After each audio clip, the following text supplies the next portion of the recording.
It's been such a long time since Boston led the way. It's more than a feeling.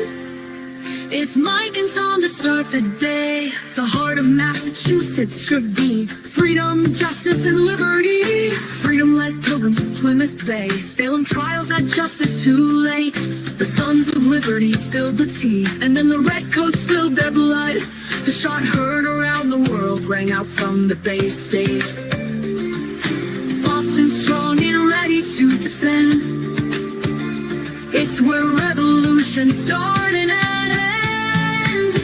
It's been such a long time since Boston led the way. It's more than a feeling. It's Mike and Tom to start the day. Quincy Market, Freedom Trail, Charles River, Boston Harbor, Bunker Hill, Griffin's Wharf, Fenway Park, Omar Charge. It's been such a long time since Boston led the way. It's more than a feeling. It's Mike and Tom to start the day.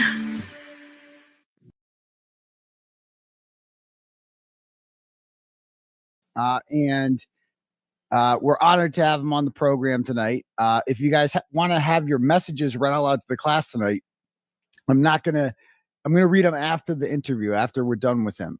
Because I do have some stuff to say after the interview too, because I got to talk about my trip to Cape Cod yesterday. Higgins yelled at me yesterday. I swear to God, Higgins swore at me. It was my first time ever seeing Higgins in person. And the only thing he said to me was, "Get the fuck out of here." That's all. And he chased me down the street.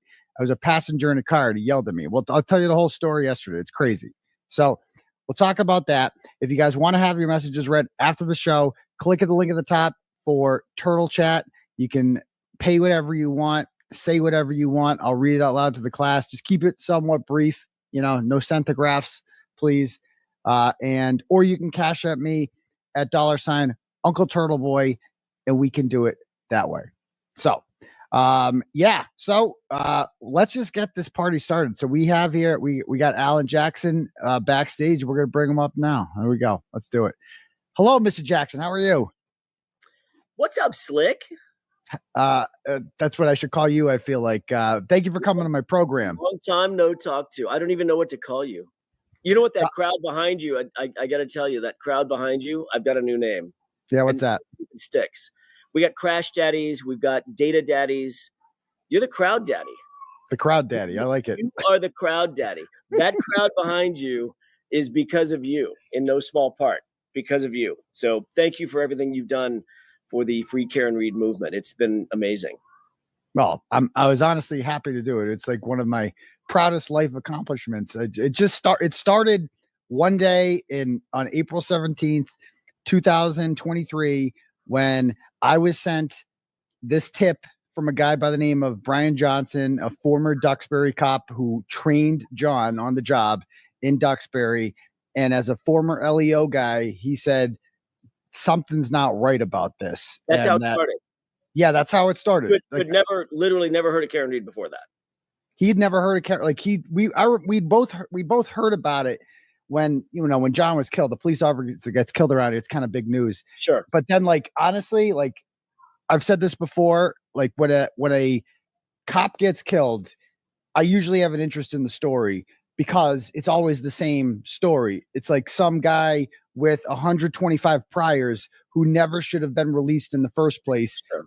And there was a ticking time bomb waiting to happen. That's how Michael Chestnut died. Many other police officers around here. It's always the same story. So when I saw John O'Keefe was killed by his ex-girlfriend, I'm like, okay, what do we have here? Is it do we have a crazy ex? Does she have priors? I looked her up.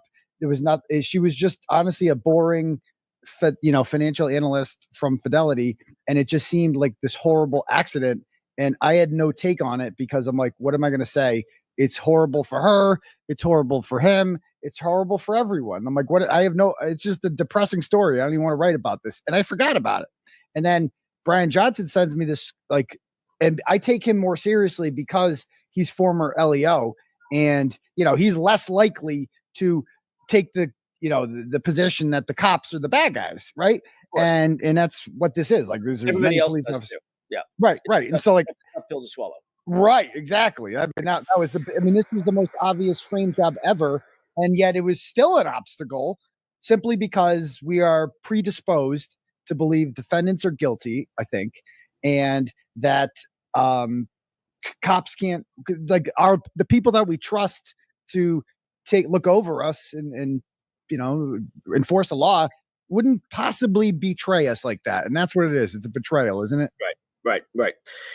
No, it's absolutely true. It's funny. You said a bunch in that opening, which is, Karen seemed like just a boring woman who's, getting along in her life and gets into this terrible, tragic accident, and her boyfriend ends up dying, etc. Except none of it is true. None of it. Not one goddamn word of it is true. Not one. And that's when the other side sort of shifts. That's when the narrative starts to actually take place, when we begin to build a defense. And it's not just a defense. We begin to build a truth about what the public actually thinks happened versus what truly happened. And it took 3.5 years to get that truth out. The justice system is it's like turning an aircraft carrier. Just doesn't happen overnight, right? You just can't step on the rudder and turn an aircraft carrier. It takes a lot of time, a lot of effort, and a lot of work by a lot of people. And you were among those folks that helped turn this aircraft carrier around. The narrative that was so easy to swallow at the beginning became a jagged pill for a lot of folks who said, wait a minute, I remember when my relatives, my father, my brother, my sister might have ended up in Massachusetts State Police custody, and it never sat right with me. I mean, we have myriad communications with folks from around the country, specifically around Massachusetts, saying this, something never seemed right about XYZ, whatever fill in the blank, whatever that might be.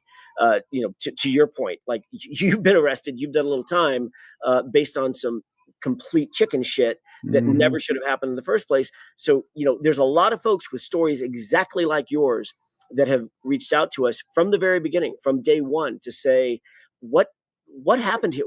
Why are we subjugated like this? Why do we have to suffer at under the jackboot of the Massachusetts State Police when they seem to be able to get away with anything and everything they want to?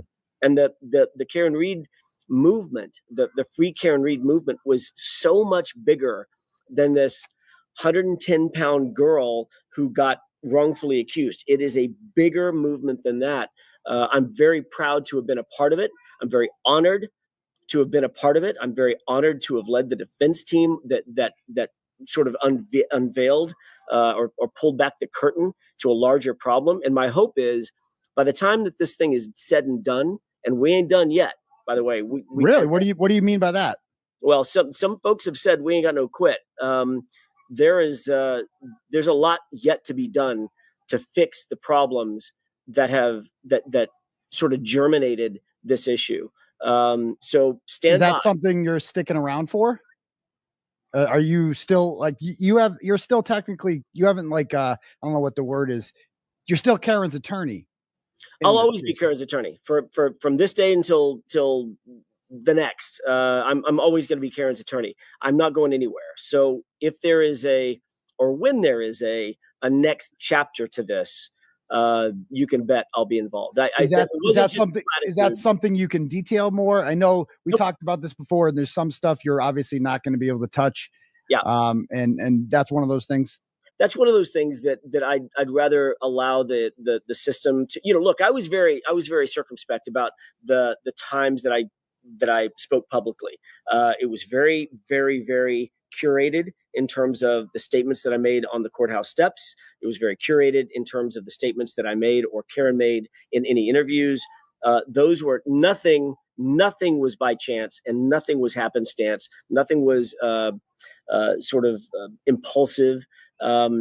So when Karen Reed on May 3rd, the first time I ever attended a hearing, it was May 24th. I apologize. Blurted out suddenly that we know who did it, Steve. That came out of nowhere. She just started talking. Was that planned, or did she do that? Did she go rogue? So Karen has never gone rogue in her life. So I'll revert back to the statement that I just made. Everything that Karen has done, everything we've done as a defense team has been highly curated for a reason. There's a reason why we've made every single move we've made.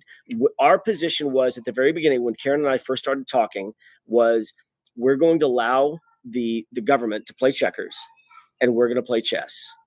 So stand by. Nothing that Karen has ever said, or use the word blurted out. It sounded like she blurted it out, but the reality is nothing she's ever said has been a blurt or a mistake or impulsive. We've known what our theme and our theory and our methodology of getting the truth out was going to be from the jump, from the moment Karen and I started communicating. So let's talk about the evolution of that. So David Yannetti is her attorney from February of 2022 alone until late September of 2022. Till August. Okay. And y'all were introduced to me in September, September 25th, but I was Karen and I had begun our discussions in August. Okay. And like me, the hook that got you was the arm picture. That was the one that stood out like, whoa, 100%. whoa, 100%. that's not a car didn't do that. Yeah, okay? It's been widely reported, and that's absolutely 100% true. As soon as I got the email and she said, let me attach a photograph. This is what the Commonwealth is saying. I did with a taillight. I immediately said, I'm in. So she sends you that, and you must get pitched with, potential clients all the time. And I'm sure everybody who contacts you is being framed. Everybody is the victim of corruption. Everybody's innocent, or not everybody, but a good amount. How do you weed out the yahoos and decide that Karen Reed's legitimate and you're going to take this? And am I right that you obviously don't take every case that comes in your inbox? I don't. I'm lucky. I'm fortunate. Our firm is fortunate. We do get a lot of calls, and there's a lot of calls that we want to take, but we can't. There's reasons why we can't. There may be financial reasons. There may be geographical reasons. I can't take a case in Alaska at this time because I'm trying another case at this time. Whatever. We do get a lot of calls. The thing that changed everything for me. And Liza, by the way, Liza has an office literally physically right next door to mine. Like we share a common wall. And I called her in with our very, very elegant intercom system. And it sounded a little bit like this. Liza, get your ass in here. Oh my God. I just screamed across the through the wall, and she walked in, and I told her about this email and this conversation that we were about to have. And it was probably about, I may be wrong on the time. Karen would probably be able to fix it. She has a better memory than I do, but it was about a 15-minute conversation. And I said, every hair that I have on the back of my neck stood straight up. And I was like, this is not right. This is not, everything that I'm seeing suggests something is desperately wrong with this prosecution. Mm-hmm. And look, I was only brought on as a very humbly, behind David as a consultant. I wasn't brought on as lead counsel, and that's my normal role. When I take a case, I usually walk in with that imprimatur as lead counsel, and I control the entire case. And that's just how I'm built, and I've earned that over decades of trying cases. But in this case, I was like, okay, I'll take a backroom role. And see what happens. Mm-hmm. As we began talking and we began discussing the case of geofence data and really technical cell phone data, which I was very good at the time, I started realizing there's a broader issue here. This isn't going to be a technical defense. This is going to be a full-throated, full-blown defense of an innocent woman. She did not do this. And if you want to call it, she was framed versus, which is what we really, postulated in the first trial, versus the data shows that there was no collision, which is what we postulated in the second trial. And you saw that. I mean, the beauty of sort of young law students watching this is they saw the transition between defenses. Both defenses were valid. By the way, I'm very proud of the fact that we acquitted her twice. You did. I said 24-0. 24-0. exactly. Actually, by the way, we've heard from 6 of the. I've told my sources all 6 alternates also said not guilty. Correct. So no matter who you picked, there was We've gonna be heard a from not them guilty. too. Yeah, exactly. No matter who you picked, it didn't matter. There was no fix. There was no in. Whatever. Amazing. Everybody that would have been on the jury would have acquitted her 100%. Now let me ask you something. Was your change in strategy this time around affected at all by my interview with Ronnie? Because it seemed, not to toot my own horn here, but it seems like a lot of the things, like Ronnie it was painful listening to some of the things he said, right? But I had to ask him, and I had to like maintain my composure asking, even if he was driving me nuts. But I thought it was really important that the defense heard this. Did you watch that interview, and did it shape how you changed your strategy in the second trial? I did watch the interview. We all watched it. I that was a sort of a must read, as you will, as you think about it. There wasn't one specific thing that Ronnie said that changed our mind. It was a sort of a panoply of, or a myriad information that was coming to us. Your interview was among the chief among them. The car insurance question, you asked that one. Absolutely. 100%. That came directly from your interview with Ronnie. Ronnie said, as you remember, obviously, you asked the question. Well, we thought that maybe her insurance company had some interest in hiring experts and doing such and such and so and so. And we made that. And that kind of makes sense. That kind of makes sense that a juror might reach that conclusion. Look, they're not stupid. I mean, these are intelligent folks. And part of the issue that we had was perpetrating what we always considered, and what I always said from the beginning, is perpetrating a fraud on the jury. We are perpetrating a fraud on the jury. We are supposed to be in a system of truth. That's it. Full stop. That's the alpha and omega of a trial. Give me the truth. That's all I care about. Give me the truth, and I'll take my lumps, whatever that may be. But the Commonwealth has to take their lumps too. And Judge Cannoni very specifically was not going to allow us to tell the truth to the jury. The fact that she hid the feds from the jury, not once, 2 times, even after being slapped down by jurors, not slapped down by us. I mean, we were always respectful to her. The jurors said, once we found out that these were feds, why didn't you tell us that? That makes all the world a difference. Yeah, it did. We thought they might be insurance folks. And what was her argument? Because it would have biased the jury, but doesn't all evidence bias a jury? Isn't that the point of evidence? No, her argument was more along the lines of, you have my ruling. Okay, because I said so. Because I said so. Yeah. Now, do you think, you've been doing this a long time, do you think she's one of the small percentage of judges who would not allow that to be mentioned? Or do you think if you had any other judge, do you think that judge would have done the same thing she did? Or do you think they would have allowed FBI to be mentioned? My experience is that I think every other judge I've ever been in front of in my life, every other judge, and there are those probably number not in the hundreds, but in the thousands. Every other judge would allow that in. Really? Every other judge? Wow. Every other judge would allow that in. Every one of us on the defense team, in the first trial and the second, were gobsmacked that she would not allow in even a modicum of information. We can't go into what the investigation consists of. We didn't want to know who the investigators were. We didn't care if it was the DOJ or the FBI, whatever. Just to be able to say the federal government opened an investigation, and this is what they hired ARCA, and ARCA worked for and was commissioned by the federal government, and this is what they found. Period. That does not in any way, shape, form, or fashion prejudice the Commonwealth. It never would have, but the Commonwealth was so adamant that if that was known, it would allow such inherent credibility to be gleaned about ARCA. She wouldn't allow it to happen. She was never going to allow it to happen. Do you feel like she was doing this because she's bad at her job, or do you think she just doesn't like you and Karen Reed?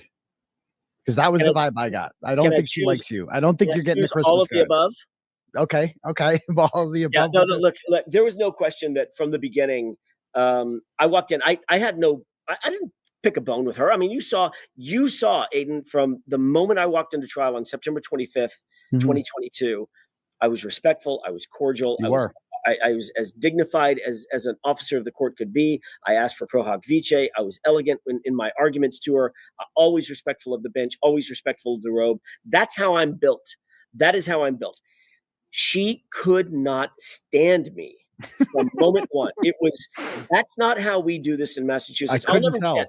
There was a moment. You remember the moment, Aidan, which got a lot of interest on the internet, when Liza, who literally walks around with a halo over her head, like she is angelic. She is the most respectful person on the planet. All she does is she analyzes the law. She analyzes the facts. She puts those two things together, and she provides motions and she provides arguments. She has no dog in any fight. She doesn't have the same sort of piss and vinegar that I have, which good for her. That's exactly the place that she finds her comfort zone in the practice of law. And when Judge Cannone said, "We stand up in Massachusetts," Miss Little, oh my! I was like, when was that? When was that? It was at the very beginning. Liza in California, by the way. Oh, okay. To our defense, we don't stand up when we address judges in California. It's not a disrespect thing. It's just an efficiency thing. Every time, standing up and down, up and down, up and down, up and down, it just doesn't make efficient sense. And so, unless you're giving a closing argument to a jury, etc., you don't necessarily have to stand up at all. Yeah. As a matter of fact, judges they don't allow, Mr. Jackson, you can remain seated. Let's just get these arguments done. Okay. So that's what Liza's used to. That's where she was born and bred here in California. I wasn't there for that, but I was there for the chalks. She hated the chalks. Oh yeah. And there was one day. Why do you think she hated the chalks? Because she doesn't like attention. Effective. She doesn't like attention. She doesn't like media. She resented you because you were effective at getting the attention of the media. She hated that. Right. And she also resented you, I think, because who the fuck are you? Like, she's from Norfolk County. Like, this is her home. She's been here her whole life working. Who the fuck are you? You're not going to come in here. She had to remind you that this was her. You might have the flair and you might live in a nicer house than her and all the shit, but God damn it, this is her goddamn courtroom. And she's going to remind you of it whenever she can and just slap you down as much as she can. I think she took it out in your client because of that.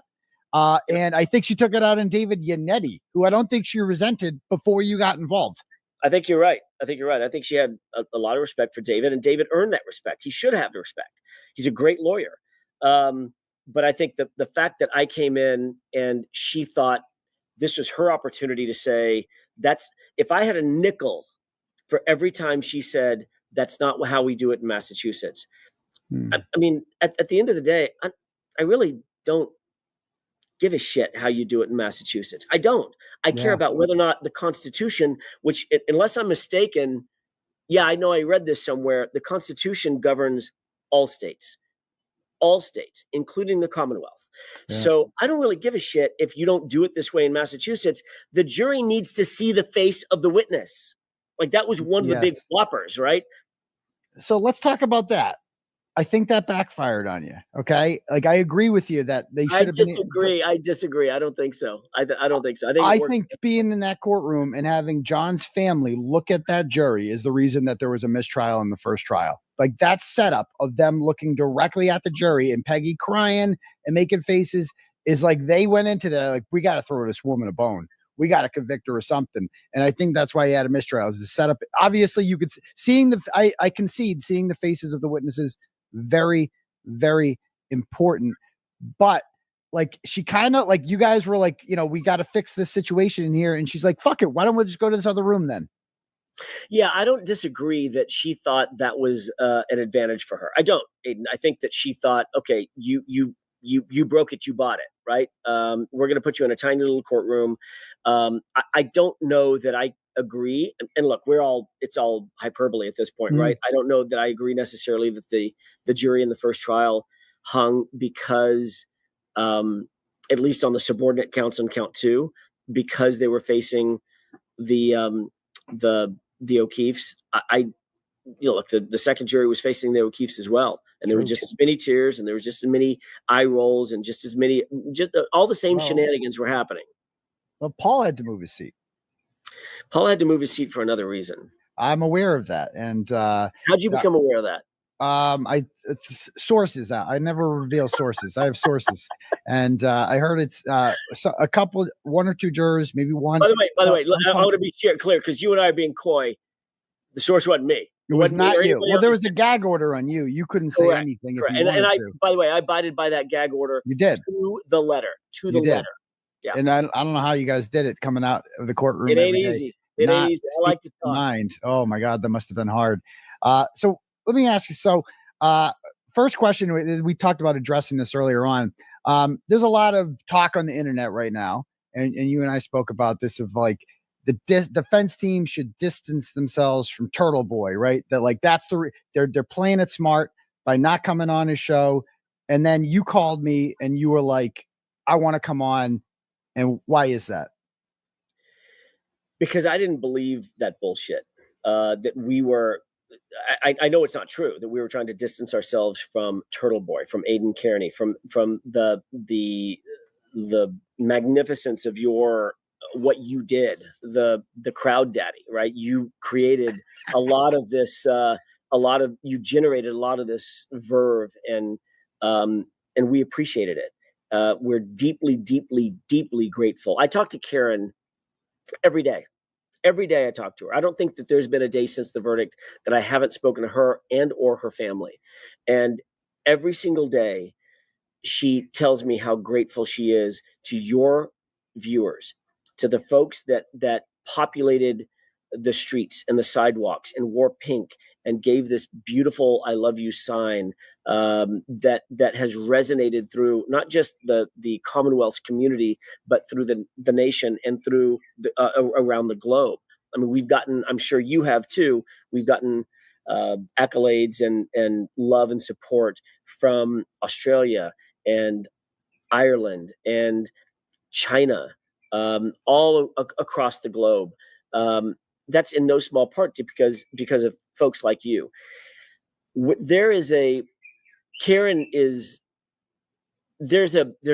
element of a come down. She has to have that, right? She has to. There was no distancing of ourselves from you specifically, but she needed to come down, and she almost crashed a little bit. Have you ever had a situation where you've had an adrenaline, you're just pumped with adrenaline, and the after effect of the adrenaline is I just gotta come down. Now think about that. Normally the adrenaline is, you're about to have an argument with someone that you love or care about. You're in a bar and someone looks at you funny or what, and the adrenaline goes through the roof, and then you've got this come down, or it's an incredibly exciting event and you have this come down. Now multiply it. Yeah. Every single day of your life, every day, relentlessly, every day, with Tully and Buchanan and Proctor and Michael Morrissey and Lally and Brent. Every single day, you're dealing with people who believe they're being paid to destroy you. Now, expand that to 3.5 years.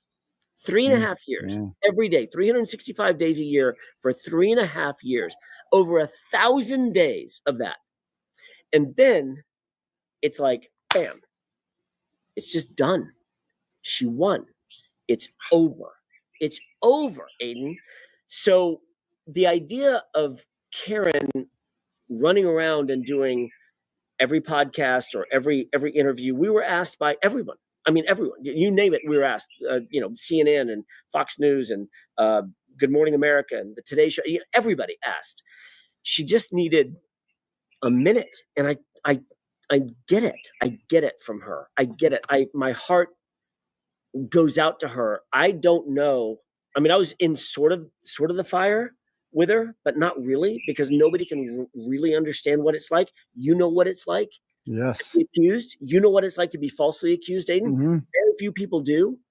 So she needs a quiet time. And I also know what it's like. Like when I first got out of jail, I was actually in a horrible place. Like I was happier in jail the last couple of days. I thought it would be the happiest time ever, but it was just so overwhelming when I got out, and there was so much to catch up on. Right. And I'm like, holy shit. I was like shell shocked. I was like fucked up from it, you know? Right. And I've had some conversations with Karen, and it seems like she's going through some of that too.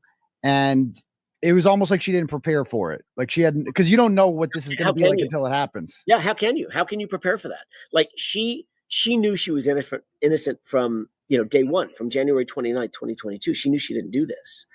But then it's a process of trying to build your defense, build your battalions, to be able to prove that, because we didn't. Make no mistake, Aidan. It's not that the Commonwealth didn't prove that she's guilty. We proved that she was innocent. Mm-hmm. We proved it. Think about the character and quality of the Commonwealth's experts, people that lied about their credentials, lied about their CVs, people who don't actually have degrees, people who do extensive testing and cost the taxpayers $400,000 or $500,000 just to put some paint on your arm, versus ARCA and the exquisite testing that they did, versus Matt DeSogra and the exquisite data analysis that he did. Think about who proved what. I will go to my grave saying it's not that they didn't prove their case. We proved her. You can say it. No, I'm demonetized. Okay.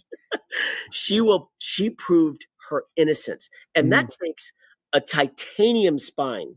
That takes a gumption that rarely people have. People are usually very, very quick to say, look, I'll take my win and go home. She was never convinced that was the right thing to do. I'm going to prove my goddamn innocence day one. And it's never going to shift. It's never going to change. So coming down from that high, from that adrenaline, from that stress, because she knew she could lose. I think she just needed to surround herself with her inner circle, who's 5 or 6 or 7 people.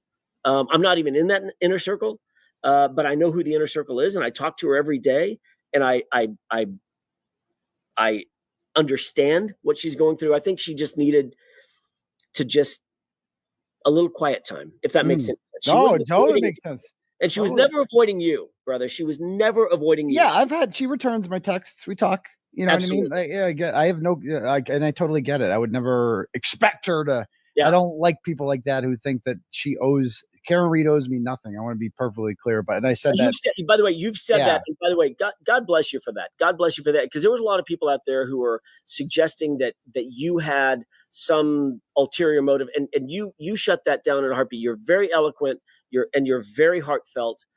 God bless you for that statement. I saw it. I love journal. I live for stories like this. This was the story of my life. I didn't do it because I was going to make a lot of money. I did it because it's an amazing story and one that needed to be told. And I'm so happy that I did it. Your motivation will go down in history. It will. I appreciate that. And,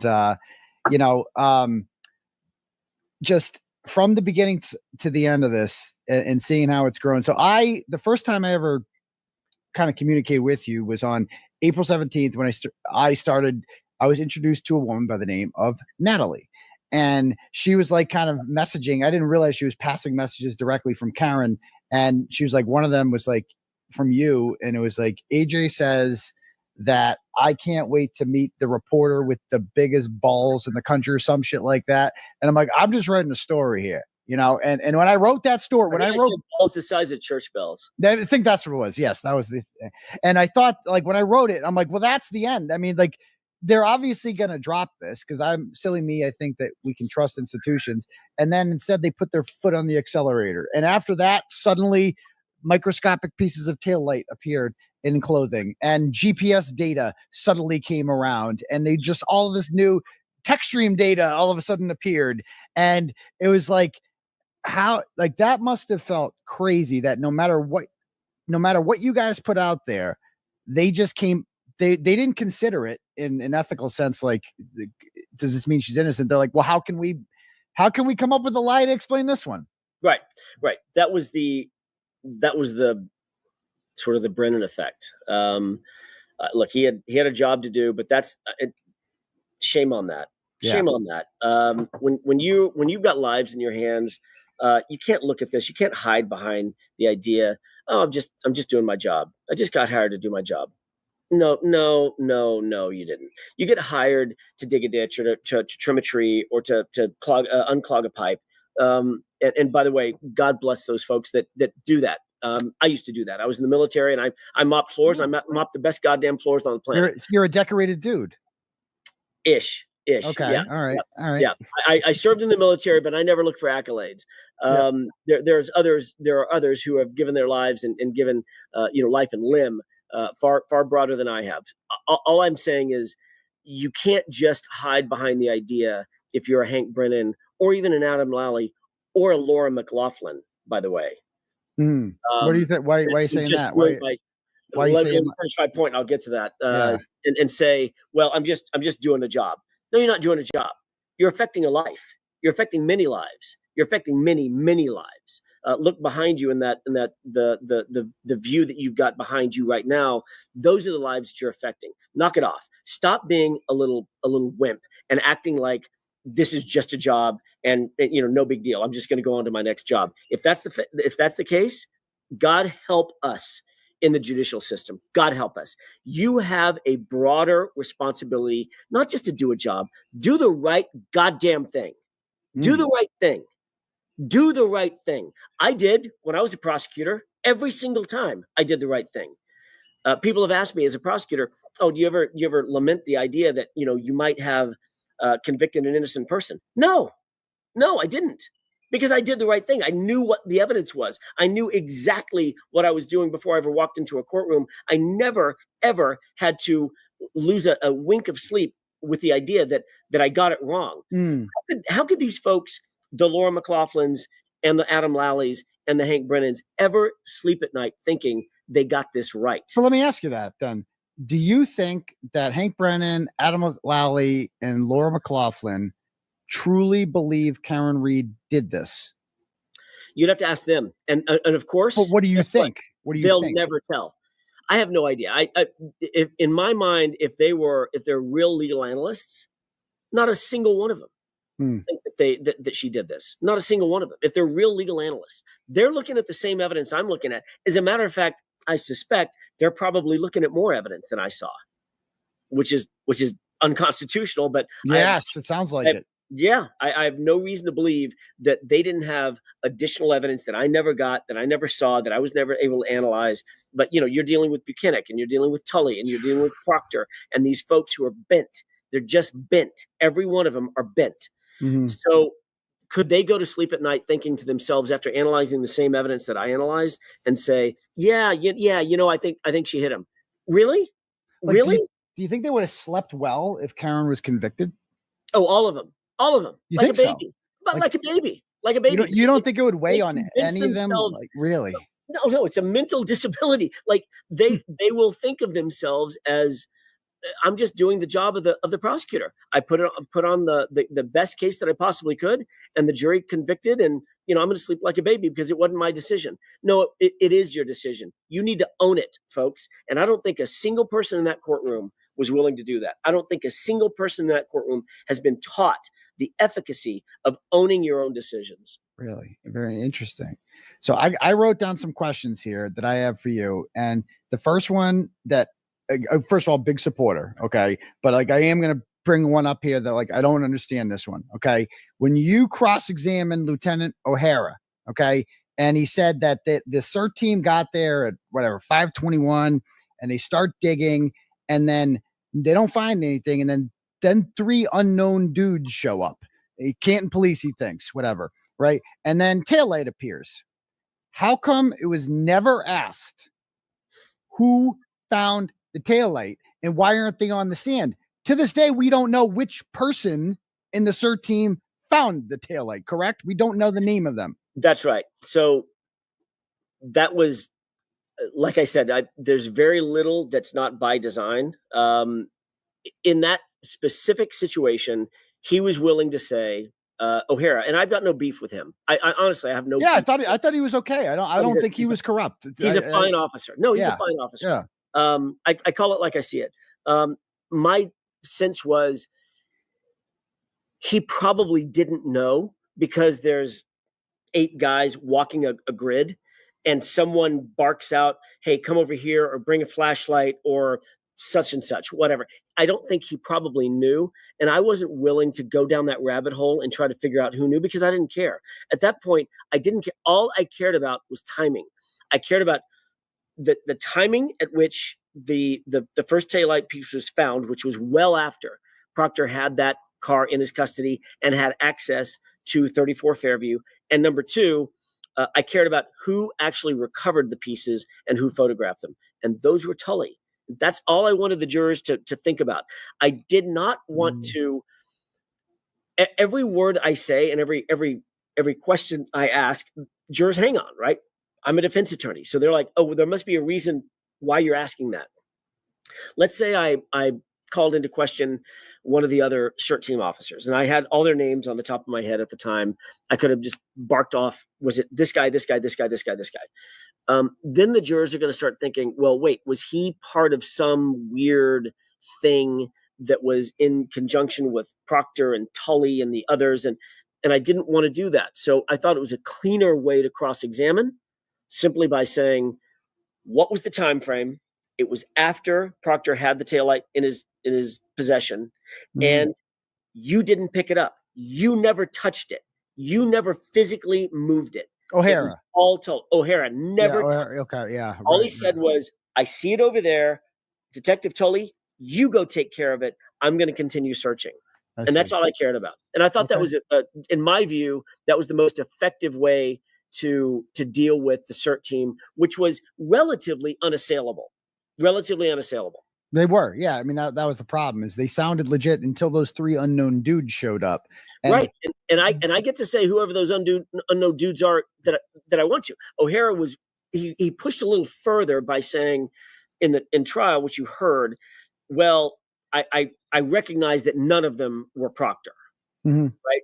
Yeah. He said they were Canton police. The way you said it. Do you think one of them was Proctor? He said one was Canton Police and 2 were Massachusetts State Police, but he wasn't sure who they were, but they weren't Proctor.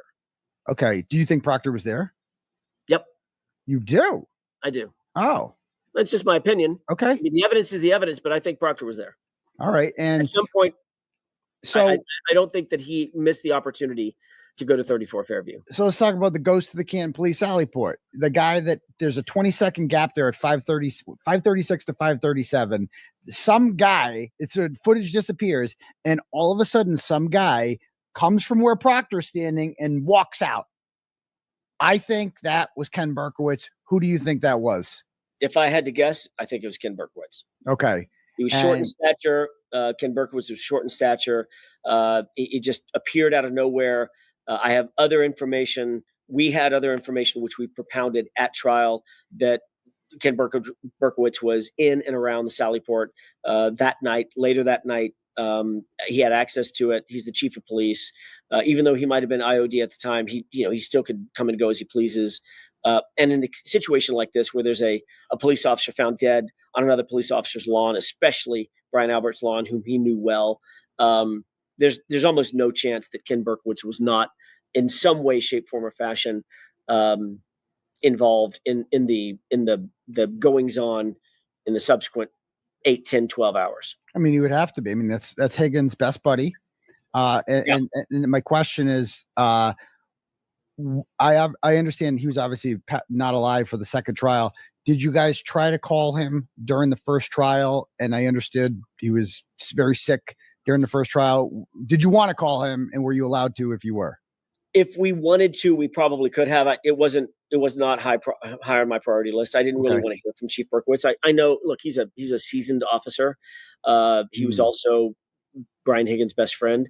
I tend to evaluate the folks that we call in terms of the pros and cons. I didn't feel like the pros outweighed the cons of calling him in the first trial, even if he was available. So we didn't even really try. Okay. All right. So I have some other questions here. This next one is so I talked to Karen right during, like, when the prosecution was wrapping up its case, and I'm like, it appears if Proctor wasn't going to be called and McAlberts weren't going to be called. And she asked me, do you think that we should call him. And I'm like, you're asking me? I'm not a lawyer. I'm like, yeah, I think, yeah, totally. Yeah. How can you not call them? Like, that would be horrible if you don't call them. Ultimately, you didn't call them. And tell me, was there any dissent on the legal defense team about that? Was there a rigorous debate about whether or not Proctor and the McAlberts would be called? Not really. Not really. I mean, there was a debate, not a debate. There was a discussion. That's a better word for it. Not a debate. It was a discussion. Ultimately, the buck stops with me. It was my decision not to call Michael Proctor, who's my witness as lead counsel for the Commonwealth versus Karen Reed. Someone's got to make the ultimate decision. There was no real dissension. Once we talked it out, it was my determination that it was not in our best interest to call Michael Proctor, not because it wouldn't be fun, not because I wasn't ready for it, not because it wouldn't be a lot of fireworks. And that's why, look, that's why most of the media was, and the internet went nuts and, oh my God, you got to call Michael Proctor, because it's entertainment, for Christ's sake. You saw the first trial? It is entertainment, but Betterow, a man I know you respect a lot, was pretty Deeply. vocal that he would call it. Higgins especially. He was like, Yeah. he just thought there was a lot left on the table, and by not calling him, and I said this on my show, I go, this is the ballsiest decision ever, because if this woman is convicted of anything, I got to own it. DUI, then you not only you got to own it, that's going to go down as the worst call ever. Like your Grady Little level, like keeping Pedro in the game, like that. Right. That's what that would go down as. Didn't that make you freaking nervous? I say this a lot, and it sounds really self-aggrandizing. I don't get nervous. I make people nervous. I make decisions because they're the right decisions, and it comes from 30 plus years of decision making. And at some point, you got to have the balls to make the call. You got to make the call. Mm. I knew that in my heart of hearts, I knew that having an empty chair, having the ogre under the bridge, having and that's both Proctor and Higgins. I could make hay out of the fact that the Commonwealth didn't call two very, very obvious witnesses. How do you not call as the prosecution? How does Hank Brennan sit there with his suit on and his tie knotted and his glasses on, sitting there with his hair combed and his socks and his shoes and all his accoutrements, and stand up in front of the jury in closing argument and express to them a reasonable judgment why he didn't call the lead homicide investigator for the lead homicide that the jurors are expected to judge. Well, and I made him. He wasn't the lead. He wasn't the lead, according to Mr. Bukaki. Yeah. But everybody in the courtroom except him knew that was bullshit. That was complete bullshit.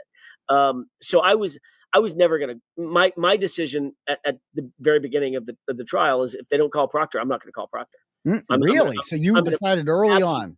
Yeah, I was going to make them own it. They're going to own it. Really? Okay. They're going to have to own that. And it's a difficult ownership to have, not to call your lead investigator when the jurors are commissioned with the responsibility of judging the investigation. How do you not call the lead investigator? So I knew what I was doing. It was but you destroyed him last time. I did. I didn't need to do it again this time, as the evidence indicates, right? We got her acquitted, right? So you did. I knew that I didn't need to. From an ego standpoint, I would have loved to cross-examine Michael Proctor again. He stood no chance. As bad as it went for him the last time, it would have gone 10 times worse this time. But I didn't need it. It's not about me. It's not about me having, national press cross-examining some lead investigator who's falling apart under the crucible of cross-examination, having to answer for questions, having to answer for text messages that he sent that are disastrous for him. That's not what it's about. It's about trial strategy, and that's what I employed. And Karen agreed. And at the end of the day, it was, like you said, the buck stopped with me. But everybody on the team agreed. Nope, we're not calling Proctor, and we're not calling Higgins. Let's talk about strategy for a moment. So I went through some old messages with your client from like November or October of last year between the trials. And one of the things I'm telling her is, you guys have to call Barrows. You guys left it on the table by in the first trial not asking him that question that you asked him this time around. Stop Look it, like this. Aidan. We didn't leave it on the table. Well, I know. We didn't know the information. They hid Right. the freaking information from us. Well, no, but you didn't know what he was going to say. I'm talking about like exactly. Right. So they did hide that information, right? Correct. Yeah. So my question for you is because I'm like reading these messages, and she's like, telling me here that like, we got what we wanted. You have to walk away. Never ask one question too many is Alan's MO. It's Correct. too much of a risk. Blah blah blah blah. And I'm sitting here and I'm telling her, I'm telling you, that guy wants to talk. I could tell just by the way he said it. Yeah, that guy wants to talk. Got a good instinct, dude. So how did the Barrows connection develop? Like, is my question. Did you guys reach out to him? Did he reach out to you? Okay. No, we reached out to him through a subpoena, and then the normal process is a defense attorney, even in Massachusetts. I mean, same in California. I send a subpoena out. If it's to law enforcement, their subpoena control office sends the subpoena to the officer. Usually the officer will call us back. I think he did. I think Nick called us back and said, "Hey, look, when do you need me? When are you thinking the trial's going to go forward?" It's just logistical conversations. And I said to him, as I would with any witness in that position, I would like to meet you face to face. I just want to. And the reason for that, Aidan, is because I wanted to kick the tires, right? I don't want to put a witness on, especially with the import of information that Nick Barrows had, without at least hearing a little bit of his countenance. How does he carry himself? What are his, by the way, it wasn't. And what's he going to say about the taillight? It wasn't going to be a deep conversation about the taillight. I wasn't going to ask him deeply about the taillight. And I didn't. You didn't? Oh, no, okay. No, no. But so I when said, listen, I'm in a hotel, come over to the hotel. Let me meet you. He said, sure, I'll drive. I can do that. No problem. So we met at the hotel. We talked about logistics. We talked about when he's available, how long his testimony is expected to be, etc. And I had there. I mean, some of this I'm gonna leave for other forums, of course. So there was a decision that I had made. Karen was well aware of it. Liza was well aware of it. That it was going to be a game time decision about how that interview was going to go. And I'm allowed to ask anything I want to. I could show him all the photographs I want. I could show him his prior testimony. I could hand him his transcript of his prior testimony. I could do anything I want. Anything the Commonwealth could do, I could do. But I made a decision at that time, and we'll talk a little bit more in different forums about this, why I handled that interview the way that I did.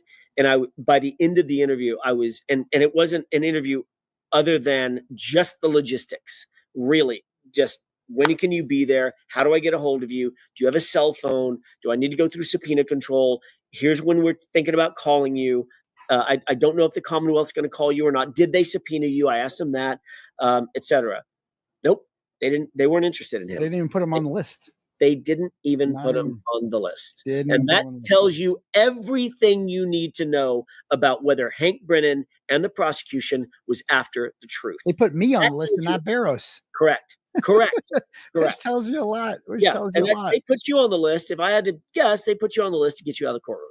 That's why he was never going to call me. It was horseshit. Are you kidding? You're going to call Aidan Kearney in the case of Commonwealth versus Karen Reed? Not a chance. So I actually was the one that informed you last June during the first trial that you had no idea that Karen Reed was almost indicted or not. We don't know how close she was, but there was a grand jury that took place. Yep. Into conspiracy to commit witness intimidation. You found that out when I told you that, right? Yep. You didn't have no idea that was going on. Zero. How do you feel about that? I felt backstabbed. I felt jumped. I felt like it was just another opportunity for the Commonwealth to put their foot on Karen's throat. They were never, ever, ever going to be satisfied until she was behind bars, in handcuffs. By the way, I think that this was a ploy. If I had to guess strategically as a prosecutor, I think that this was a ploy to get her bail revoked. I think they wanted to try this case with her in Orange County jump, an Orange County jump. Period. Full stop. She's a lot less effective behind bars with no internet. Oh my God. We could not have. I've said this before in other interviews before the trial, that I've never ever, and I don't know that I ever will, find a smarter client than Karen. She is just brilliant. You've had a lot of interaction with her. She's very You've talked smart to her several times. She's very smart. She's got an encyclopedic memory. She can pull things out of her head that I mean, if I asked her if I called her on the phone right now, no, I'm not going to. Tell me about this report. She could say, without looking up anything, she could say that was in the such and such report on page 273. I remember it was sort of the top half of the page, and the person said X. Literally that level of knowledge about the entire case, tens of thousands of pages worth of data. If I didn't have access to her, if Liza didn't have access to her, and Bob and David didn't have access to her, we would not have been an effective defense team. Calling her on the Securus app every day wouldn't have been fun. Knew that. Yeah. Brendan watched the first trial. He's not stupid. No, he may be a lot of things, and I've got a lot of adjectives for him, but he ain't stupid. And saw how effective she was. He wanted her behind bars, period. And they used Cosgrove or whatever that Mello. Yeah, Mello, whatever.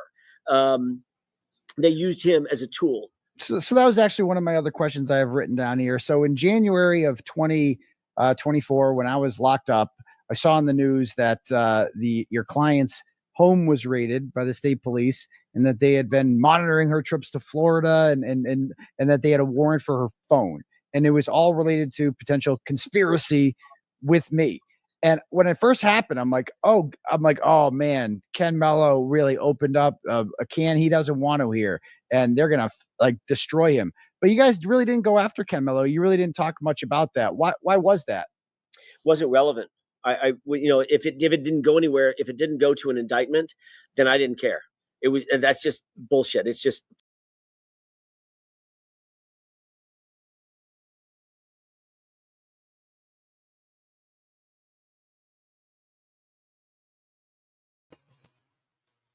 All right, I don't know what happened there, guys.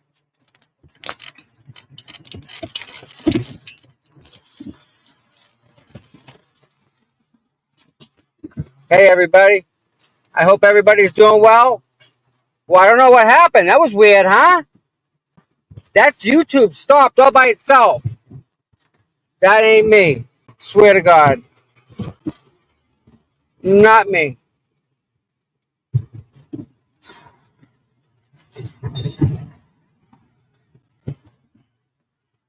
Hold on 1 second, guys.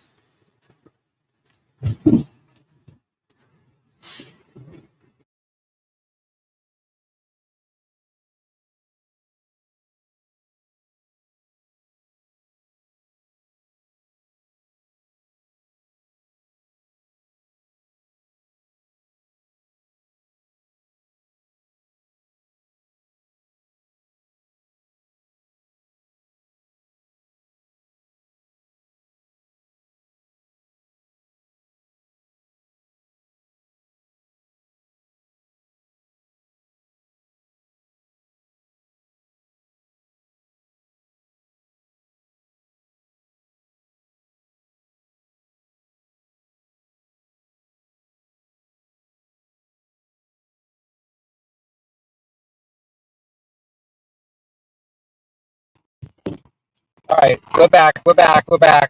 Right? Check. All right, here we are. That's where we stand, guys. I have the Zoom. I have the Zoom link already up.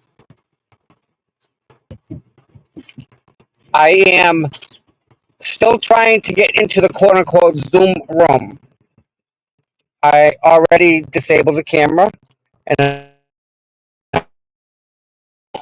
so when we join, we won't be quote-unquote one of them people, right?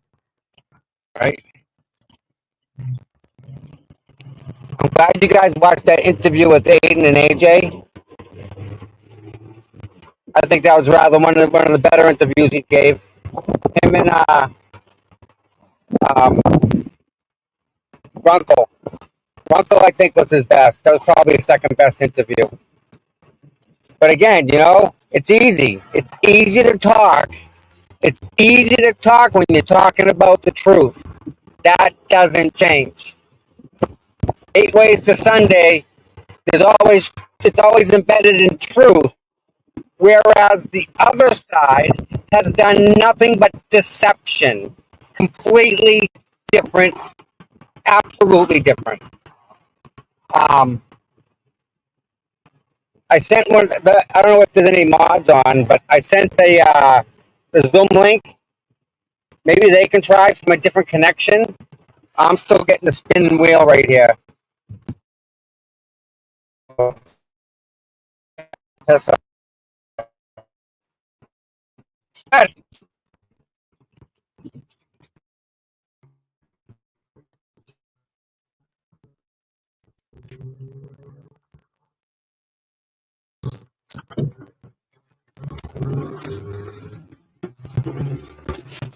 right, let me get out. Let me get right out and come right back in. Don't go nowhere, everybody. All right.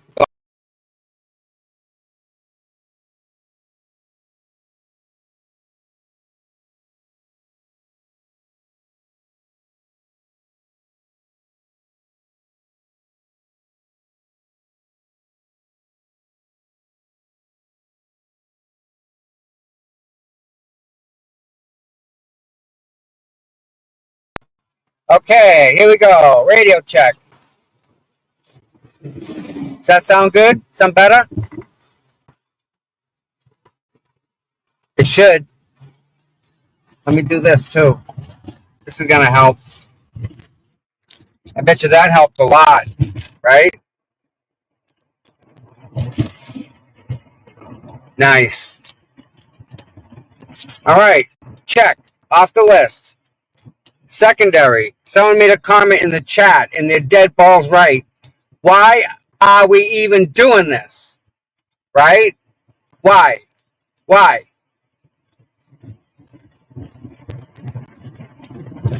He's a journalist asking questions of people that have answers. What the freak? Isn't that what they do? I don't get it.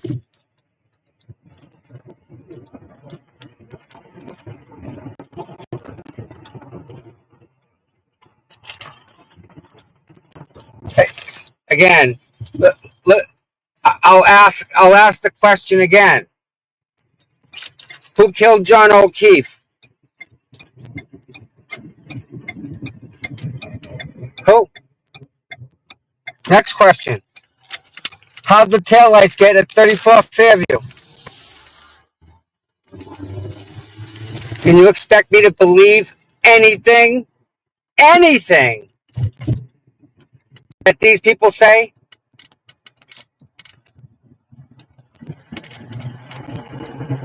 They killed a young girl with a baby and they go to sleep at night. I guess killing a cop ain't so bad after all, right? Come on. What freaking world are we living in here? That's just unacceptable for anywhere you go. We're above that.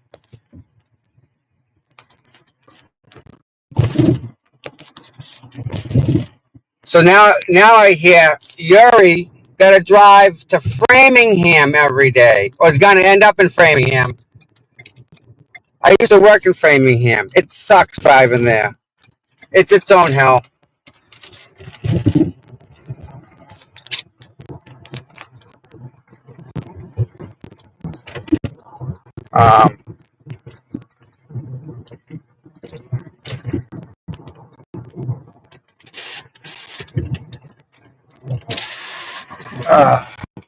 All right. Yeah. Everything we saw was fabricated, not right, intentionally misleading. Erica, unfortunately, a jury of her peers found her not guilty twice. So sorry to burst your bubble, Erica, but you're entitled to your opinion. It's okay. It's okay. We happen to know a little differently, and we can help you through this if you're looking for some help. We can do that. You're in the right place.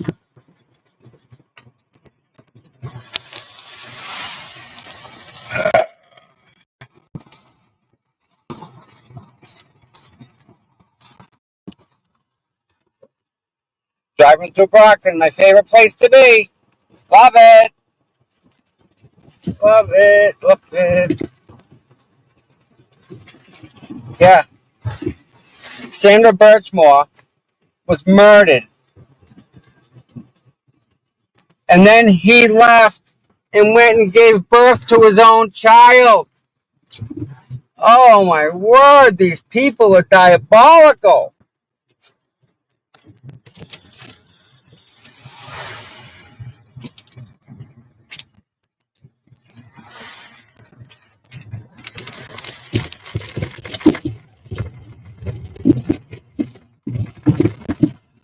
Uh,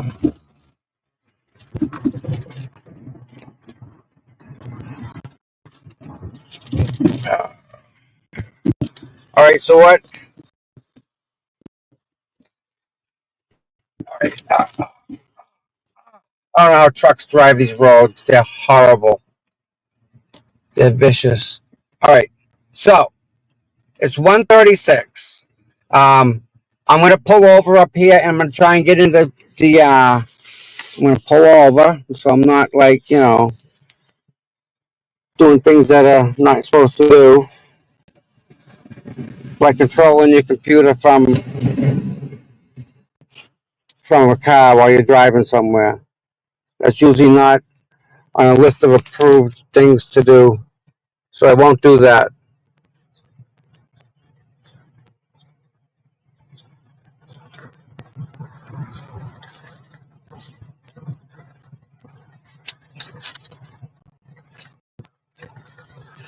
Knew that was going to be wrong. Come on.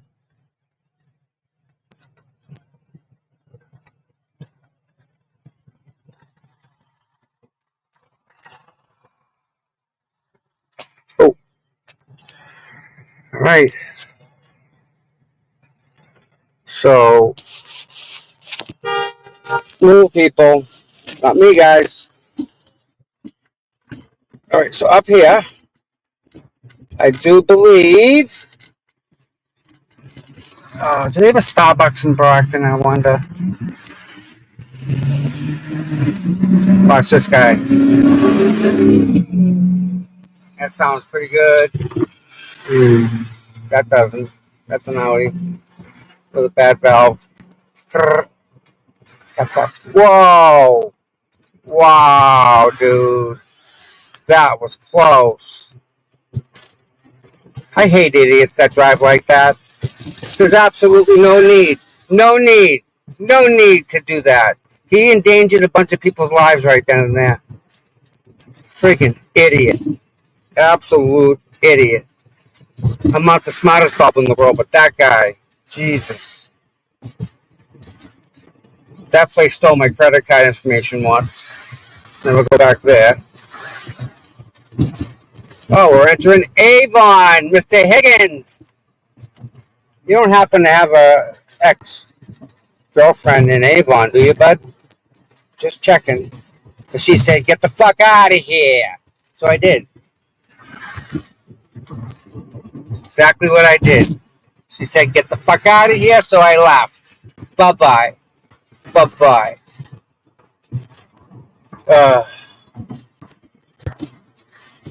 All right. I'm pulling over up here, guys, because where I'm at, there's no way I'm going to make Aidan. No way. I mean, I'd maybe get him at the very tip of the thing, but then I'm screwed at the, what do you call it? Screwed at the time and whatnot. So I'm going to go. This ain't the nicest spot in the world, but it'll have to do.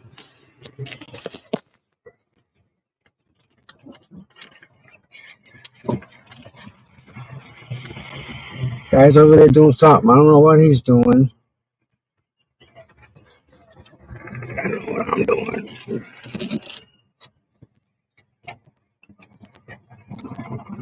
All right, can you guys hear me? I get good signal? You guys got me, right? All right, so let's do this first. Shut that off. You're welcome. Who says thank you for all you do? Who said that? RVA. RVA? You know what? You guys being here and watching this is all the thanks in the world I could ever imagine.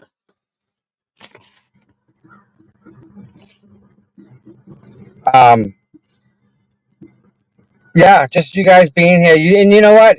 You guys have always been here, for Christ's sakes. You've been here for a while. A lot of years.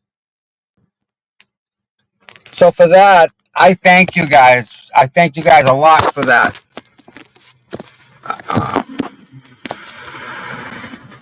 All right. I need my pen.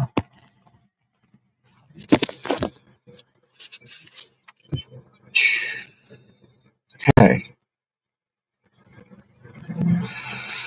All right, here's this. Zoom. Click. Oh, am I in?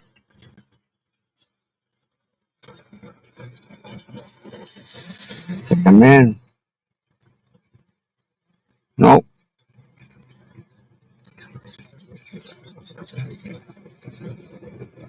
Here's my problem.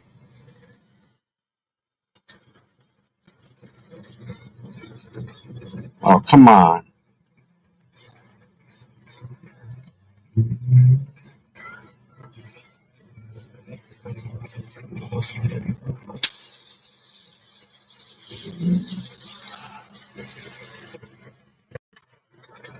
Right?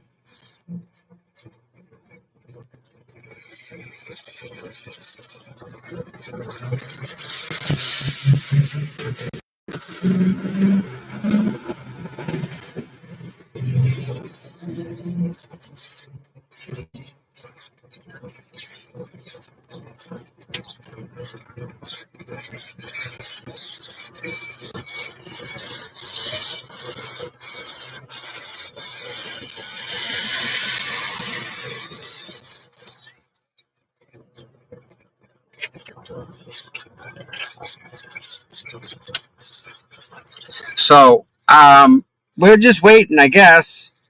Let me share. What's this one? That one I'm going to close. Well, I don't know. I'm going to close the other one then. They're the same. Close that.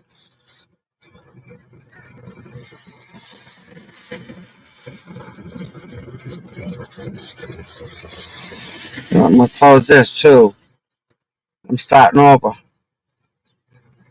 Okay. Close that. Close. Close. Close. Close. Leave meeting. Thank you. Okay. One more time.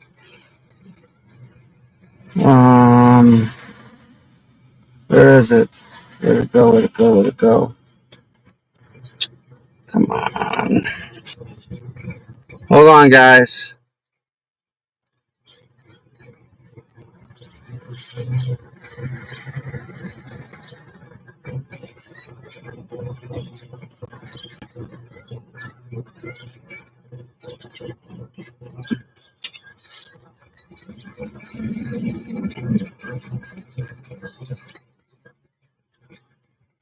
No. Jesus. Go back.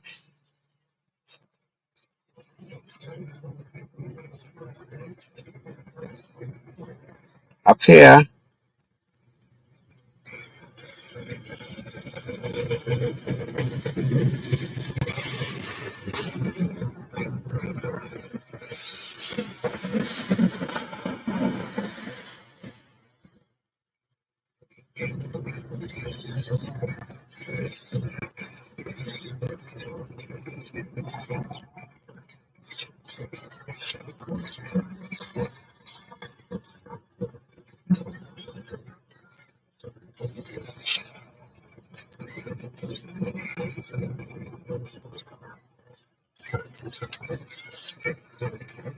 Okay, so there's that.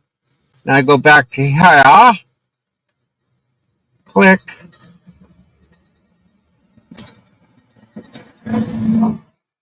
that, StreamYard. Come on.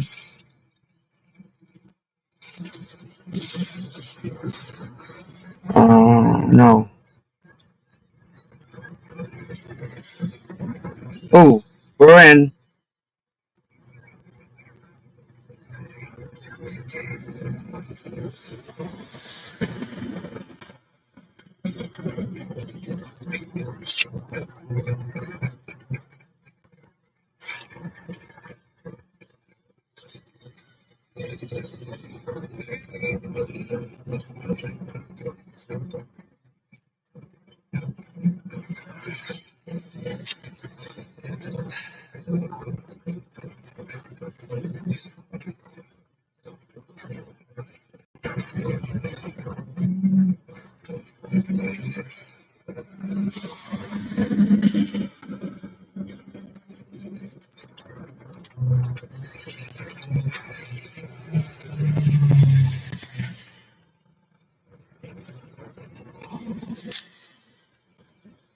Okay, that isn't it.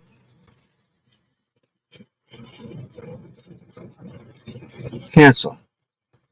Okay, there's that. Now we go back here. Open Zoom meeting. I was just in the freaking thing.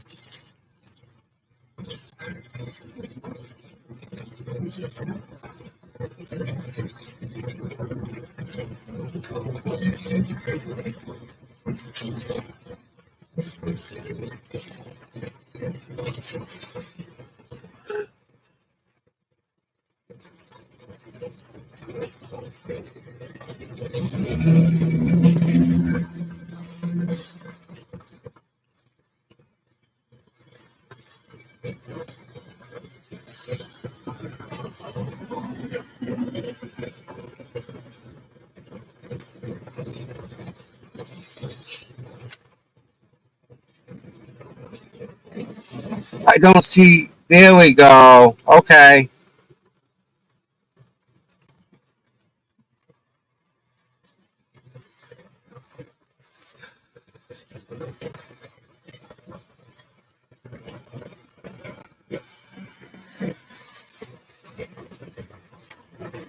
Come on.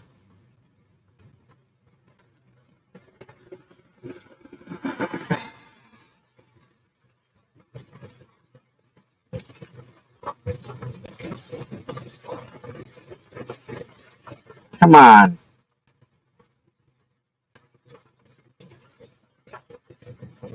That. Nope.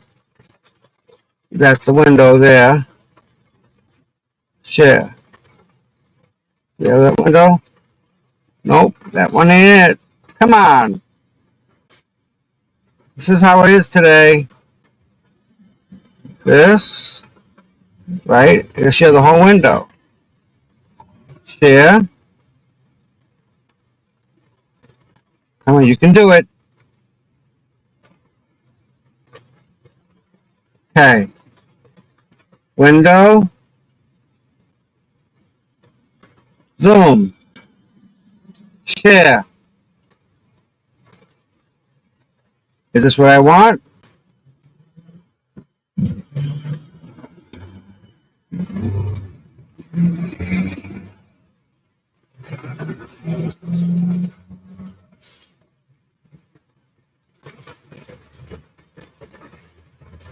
Courtroom 1's personal meeting room.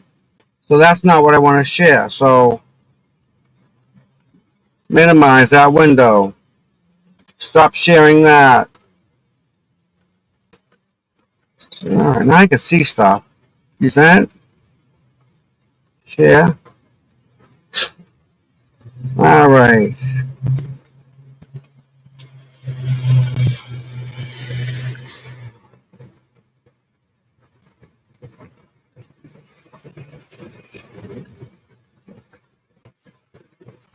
It's a tab, so it's got to be this.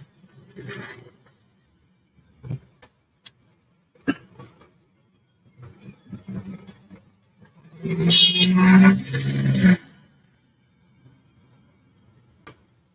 should go there automatically, I would say.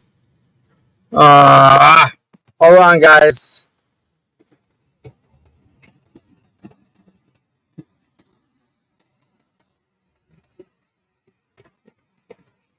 Come on. Oh, my word. Hold on, guys.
You guys still there? Hold on. I'm getting the password.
Hey, guys. Sorry about that. There's some weird stuff going on. Cancel. I don't want this. My phone, first off, my phone's overheating for whatever reason. It's very strange. And it gets hot, but not like that.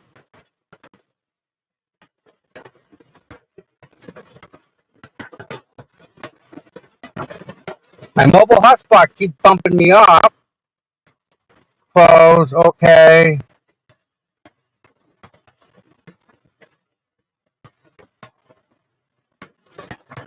I mean, I have nothing running in my phone. But I got this, guys. Let me just get the stream up and running, and I'm heading that way. So there's that. That's fixed. Back to this. I got you guys. I got it. All right. Open. Okay.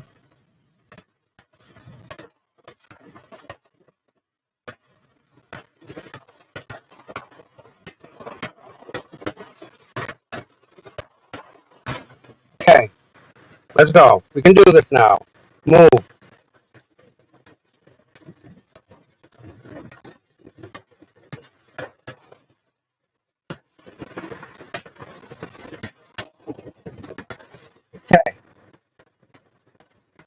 Join meeting or ID. So let me go get that ID for you guys.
Again, I'm getting kicked out for no reason whatsoever.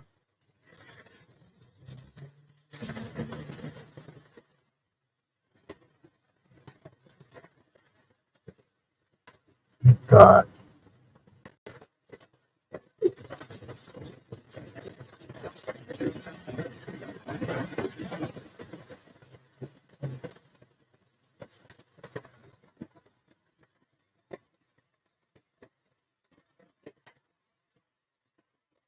All right, guys, we're in.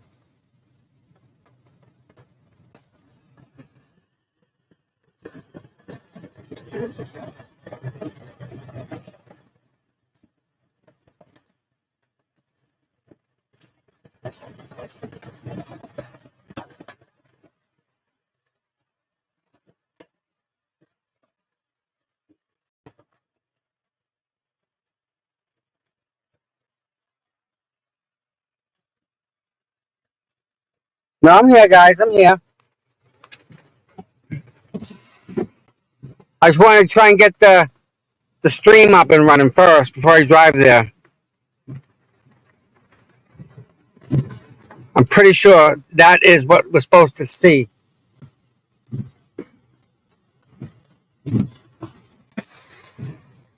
Can you guys just check and see if this is right?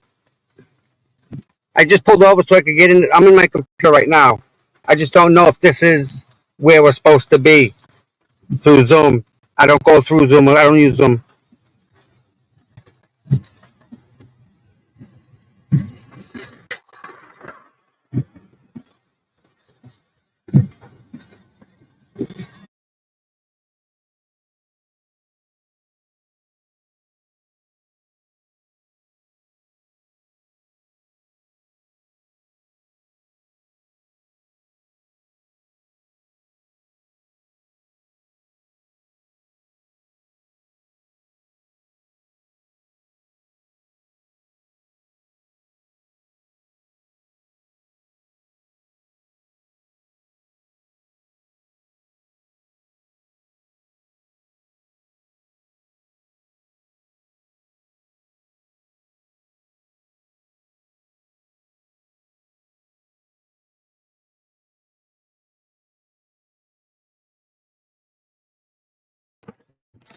All right, guys.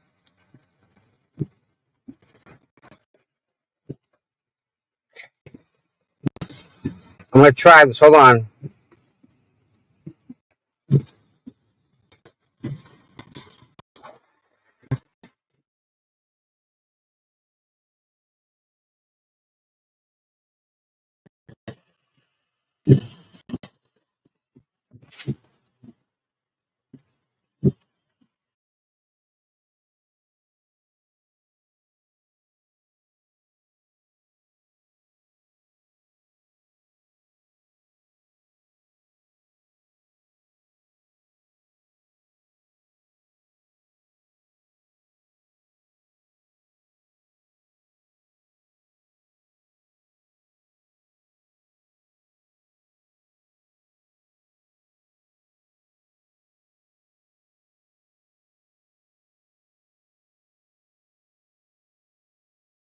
All right.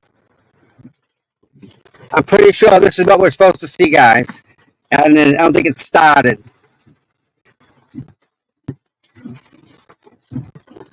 So let me. I had to take my phone out of my case because it was burning up for whatever reason. Today it has to burn up. No other day it's okay, except today. I call bullshit on that one. Really do.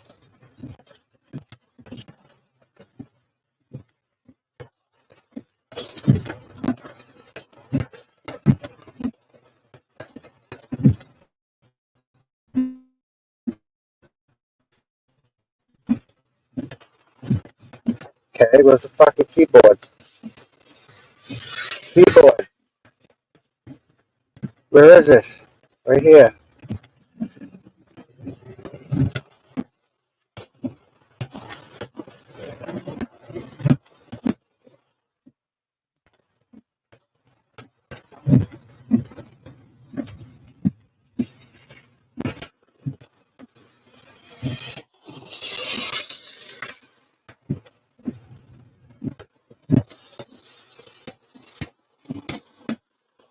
I don't want this.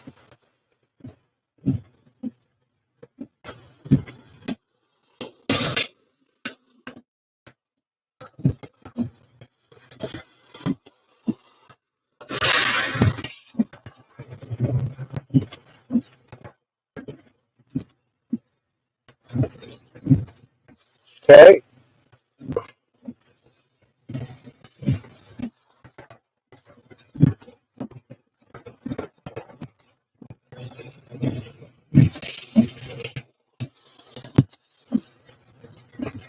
I'm looking, guys. I'm looking.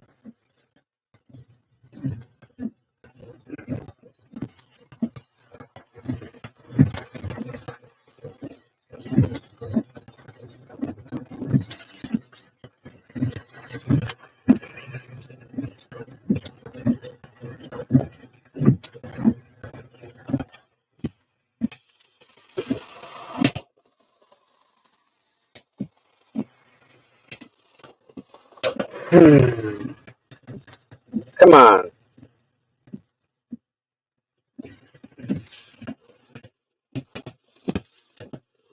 So I do a search for Aidan in Lauren Crime, and it's nothing there. So how Melanie has it is beside me. I don't understand it. Why I can't find it. It's dumb. All right, so let's go to Melanie Little and see where she's getting it from. I should be doing all this on my phone, not on my tablet. Yeah. Ball it's raining. In Brockton. Doesn't get any better.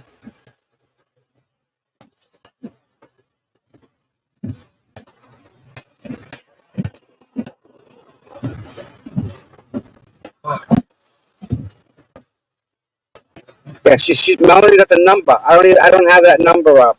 I don't understand why. Is it because she's not in, or because I'm in and she isn't? Right? Am I in? Is that what that is? Anybody? If she's got nothing. All right, I can read the chat real quick. Guys, are we in here? Is that what I'm asking? Anybody else seen this before?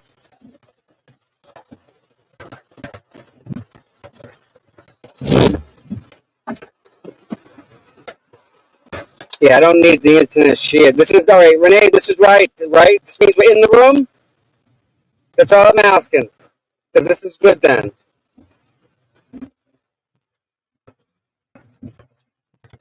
I have no volume. I don't know why. Why I have no volume.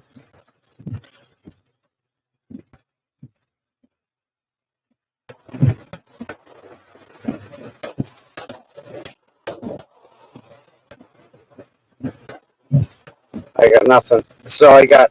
I mean, other than this, guys, I got nothing. So I can tell you. I must not have it. So I have to get out and go back in again. Is that what you're saying? I am fucking sweating my ass off. Wow. Ah. All right. So this isn't it. Okay. Stopping this. Hold on, guys. Stop. Close that fucking thing out.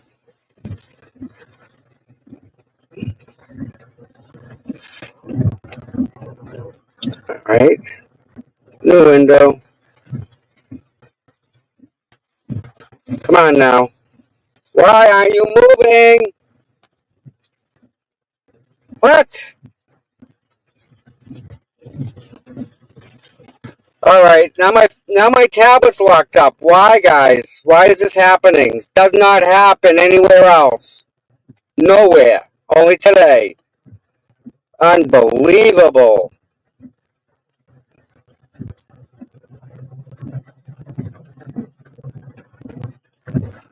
I'll get in this thing. It's the last thing I do here. Boom.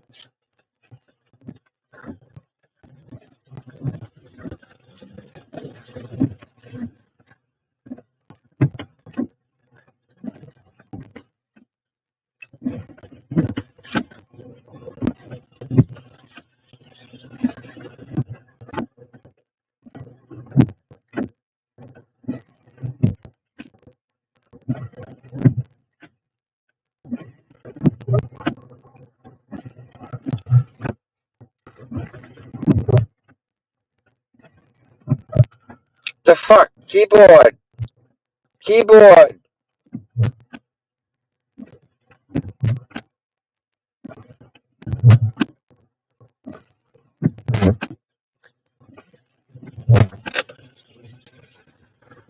What's this say? Oh, Jesus. Now they don't like my email.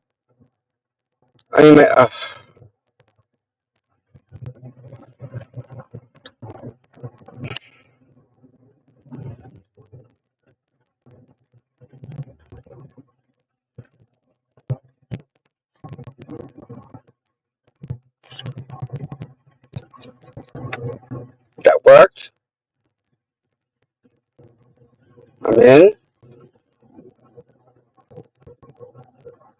Continue. All right, I think we got it, guys. Come on. Open Zoom meeting.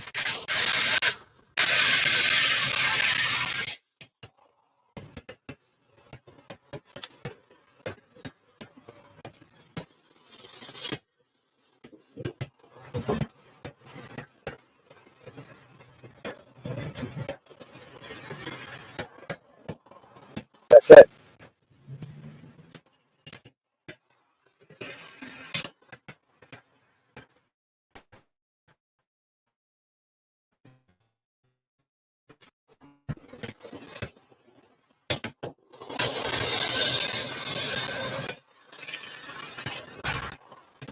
Get a StreamYard.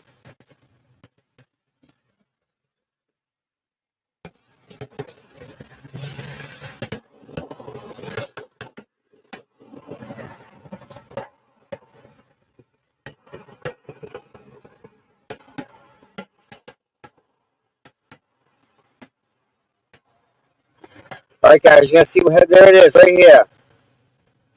Okay. Window.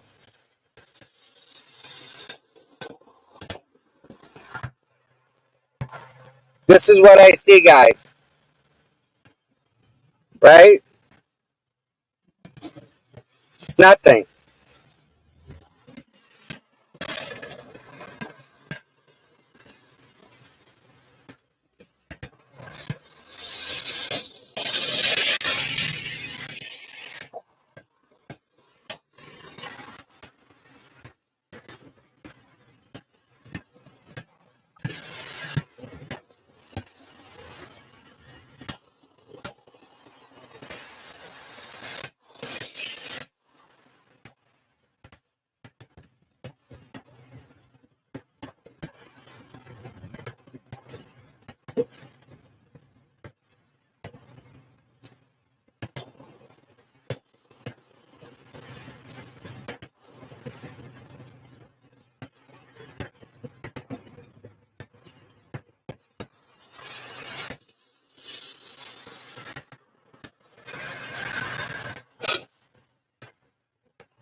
That's what comes up.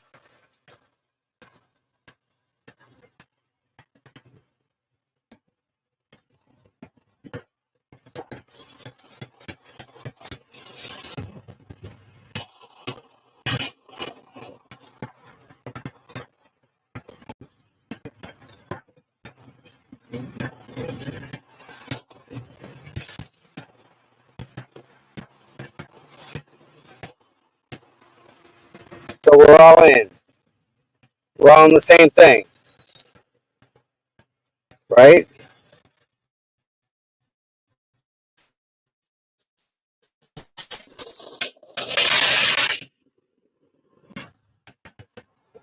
Come on.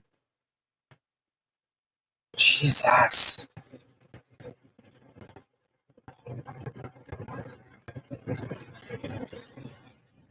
I don't understand what's up with the tablet. Having a hard problem with this. I can't even.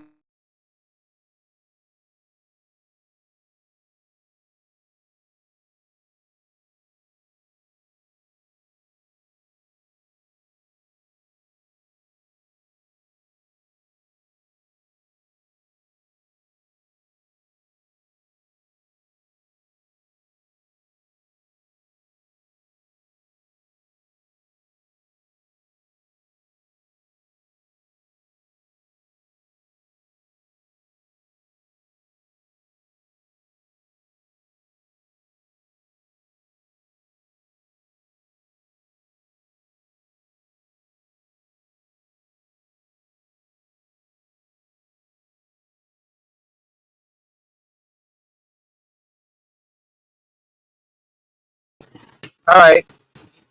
I don't know what to say. I got nothing. Best I can do is nothing.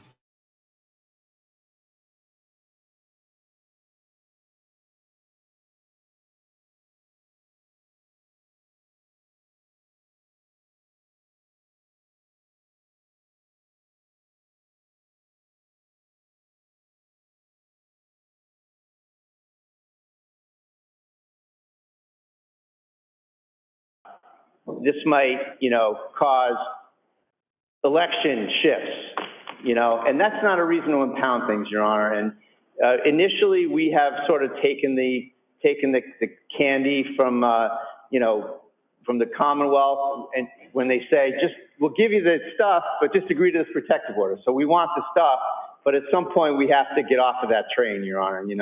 This is a case of immense public interest. This is a case of, First Amendment issues, and I know we may disagree on that, but that's what our adversary system is for, and that's okay. And I think every case that eventually gets to the SJC or the Supreme Court starts with a trial judge maybe not agreeing with you, so that's okay. And, that's what we have here. But in any event, Your Honor, I think we can agree that this case brings to the fore really important issues about what is witness intimidation, what is journalism, where does the First Amendment fit in, and, these text messages about, and I'm trying to not speak of them in open court, but we all know what they say, and we all know that there's a public interest in shining some sunlight on these things. So we're not asking to, publish someone's address or someone's phone number. We're asking for the content of these communications that these folks have issued between and among each other. And the content of them per se has no persuasive power to make you want to impound them. Let me ask Mr. Cosgrove, what interest at the moment does impoundment serve? Your Honor, I've just been handed 20 minutes ago a fairly extensive motion suggesting that I have all kinds of various burdens to justify impoundment and citing a lot of case law. I would like an opportunity to file a written response. I'd give you that. Was a week enough? I'd like a little more than that. About 2 weeks. All right. There you go. I'll give you 2 weeks. I'll take it under advisement. And if you want to file anything else, Mr. Bradle, Mr. Betterow, you absolutely have every opportunity. Thank you very much, Okay. Your Honor. And Now, Your Honor, with respect to the items that I was going to turn over today. So I'll allow the motion. Mr. Bradle, I'm up here. sorry, Your Honor. It's all right. I thought I had a minute. That's fine. You got to talk to your client. You got to talk to Mr. Betterow. My point is this. If you want the stuff today, I'll allow it without prejudice. Sure. And then I'll see what you have to say and what Mr. Cosgrove. We have to take the candy. That's fine. All right. Please note our objection, but thank you. Yeah, no, that's fine. So I will allow Mr. Cosgrove's motion without prejudice, and I'll take any submissions that you have, and I'll give you a final answer probably in about 3 weeks. Thank you very much. Does that make sense? Okay. And then, Judge, just to shift gears a little bit, there's some outstanding discovery that we've been talking about. Yeah. And I want to start off. I know that the court's time can be much better spent in discovery disputes. So we talked about the idea that we would go to the DA's office, and to the extent there's items that the government says they've given us that we can't open up or figure out. Yeah. I think we're going to agree to go in person with our people and figure it out. So yeah, sure. That's the first thing I want to say. But then, in addition, Your Honor, there's this inventory that I filed. It's entitled Inventory of Outstanding Items in Connection with our third motion to compel. Okay. There's about 10 things, Your Honor, and I think, unfortunately, that the government ought to go through and answer to us today about what the status of these things is. And we've been kind of going back and forth about these things for a long time. I looked back, Your Honor, and my first discovery request was February of 24. And second and third, were the months following. And in fairness, counsel for the Commonwealth was not the prosecutor of record at the time. But, the rules are the rules, and we need this stuff, and it's gone on way too long. So these are the 10 things that I think are very important, and maybe 9. Mr. Cosgrove, might you want to take that 2 weeks and respond to all of those? Could you give me an extra week, Your Honor? An extra week. Thank you. All right. But it is, Mr. Bradle makes a very good point. As we all know, I think that it's important that the discovery be turned over so that we can bring a timely trial to the case. I don't disagree with Your Honor. Notwithstanding that Mr. Bradle has some complaints, and some of them may well be legitimate, there has been a substantial amount of discovery turned over in this case. Yeah. If you turn over 5,000 pages today, it's a lot of discovery. We appreciate it, Your Honor. Okay, great. Thank you. And Attorney Bettero has a number of items as well, Judge. Mr. Bettero. Thank you, Judge. Just going back briefly to some of the issues about impoundment. Yeah. There are some items that are currently under impoundment, which we believe ought to be released from impoundment, specifically messages from Michael Proctor and a civilian witness. Those messages were cited in our motion to dismiss. As the court is no doubt aware, Michael Proctor is terminated from the state police. He has been a matter of public interest with his involvement in both the Karen Reed case, which led to Mr. Carney's interest and ultimately, on some level, his indictment in this case. But also, those messages were impounded ostensibly for privacy interests, security interests, those sorts of things. Recently, Michael Proctor has been on a press tour on ABC News and NBC News, vigorously defending his investigative conduct. The messages that are at issue here, which are impounded, the public is entitled to see that. There is certainly a presumption of public access to those files. Michael Proctor has surrendered any privacy interest he has by addressing those issues, as has, the other civilian that we're talking about, who also recently appeared on national news with other members of her family defending her and her family's conduct in this case. Those messages should be publicly available. If there's going to be information that's in the public realm, there's no reason why information that the prosecution wanted concealed from public view should be concealed any further. If the court likes, we can approach and show you the messages. I would suggest they are relatively straightforward, and there's no reason for those to be impounded at this time. Okay. Anything you want to say to that, Mr. Cosgrove? I'm not going to give you another week. Well, I would suggest it would make sense to take this up when we take up the other matters. I think that makes sense too. Yeah, I won't ask for another week. I won't ask for another day. That's, why don't I do this? Why don't you all come up to sidebar? Let me take a look at what you need.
You go back.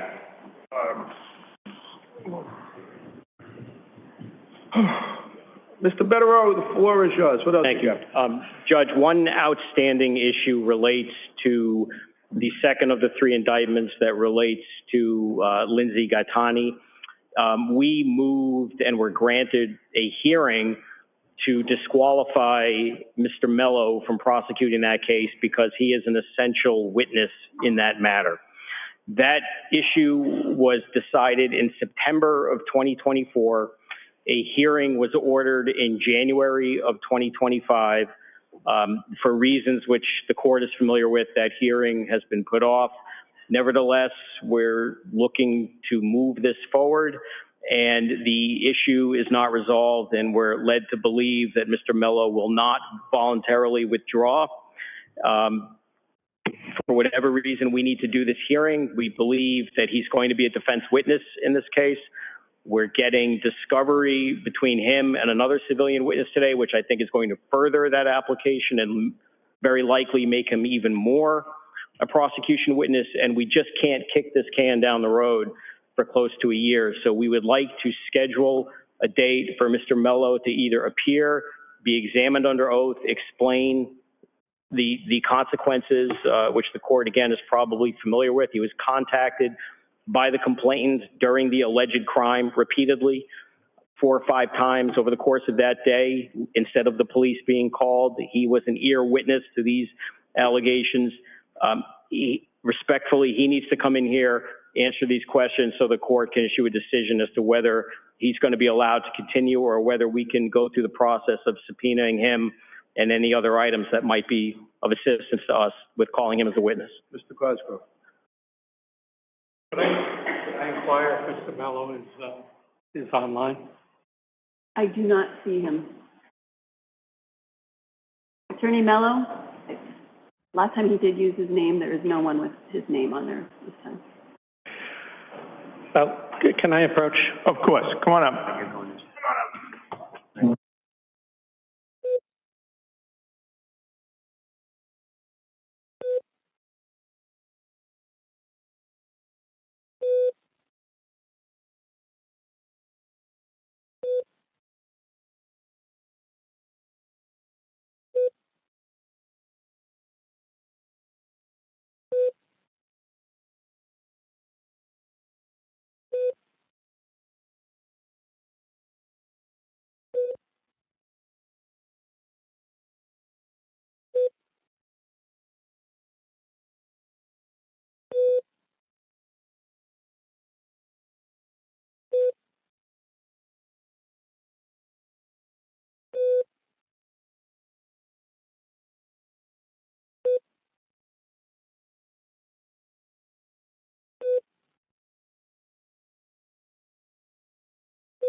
Mr. Betterow, you said you had one more thing. Yes, Judge.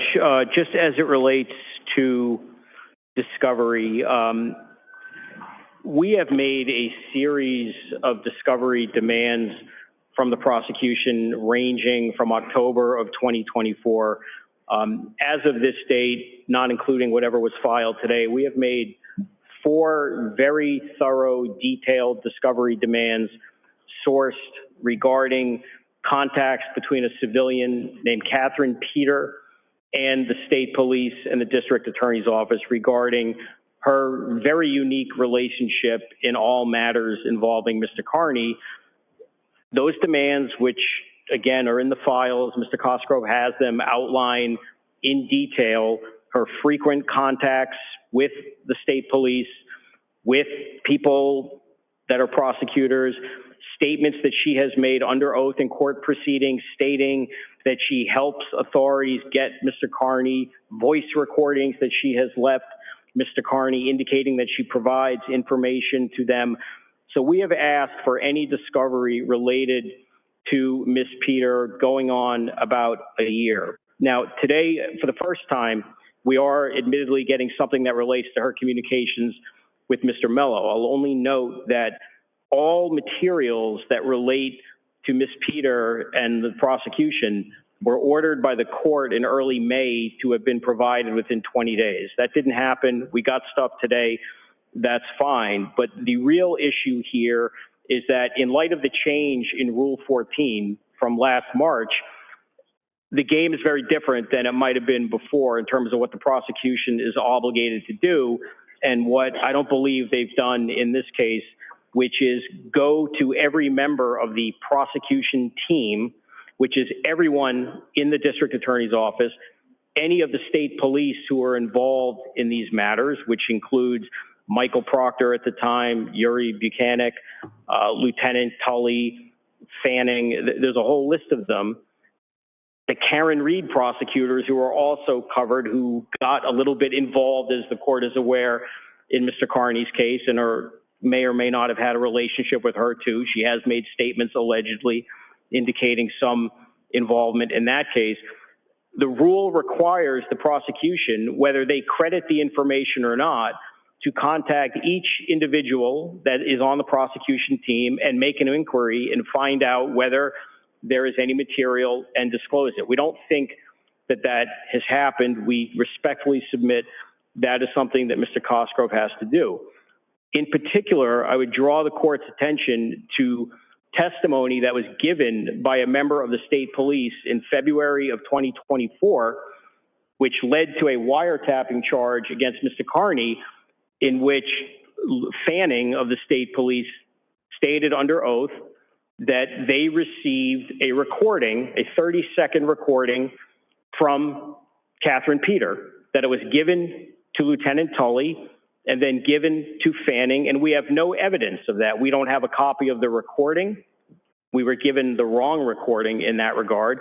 We have no police reports. We have no communications. We have nothing. If they don't exist, they don't exist, but they're obligated to look for it, make the inquiry, and report back and say whether any of this exists or not. And the last thing I'll note on that point, under the new rule, it doesn't matter whether the prosecutor credits any of this, thinks it's nonsense, thinks it might be real. They're obligated to do it. And we simply ask respectfully that the court instruct the prosecution to do that and disclose whatever evidence ought to be disclosed, or make a statement on the record that there is nothing to disclose. And if that's the case, then we'll all live and die with the consequences of that statement. Okay, Mr. Cosgrove. It's largely been done. Is that part of the 5,000 pages that you're turning over? It is. Among the things turned over is the email from Catherine Peter to Brian Tully providing that 30-second clip. Gotcha. Okay, that's fine. So that seems to solve that. You said that you had some things you wanted to bring up. Go right ahead. Yes. So this will be an opportunity, Your Honor, for myself and Mr. Betterow to do an absolute 180 on our positions on disclosure of impounded documents. Your Honor will recall that the last time we were here, attached to a discovery motion was an affidavit. Oh, yeah. And at that time, it was initially filed provisionally, without hearing from the Commonwealth, was impounded upon, I believe, not the affiant's representation, but I think Mr. Bradle's representation that the affiant was in fear that there would be some sort of retaliation by the Commonwealth. I think Your Honor will recall the fairly outrageous, if I can put it that way, representations that were made by the affiant. I believe now, as I moved at the time, that affidavit should either be stricken or that the impoundment order should be lifted. I don't believe an affiant should be allowed to accuse an assistant DA of jury tampering and a district attorney of having secret meetings with witnesses and all these other things, and then hide behind an impoundment order. Okay. Let me hear from the other side. Mr. Bedero. Yes, a couple things that I think ought to be corrected. The affiant is not alleging what happened.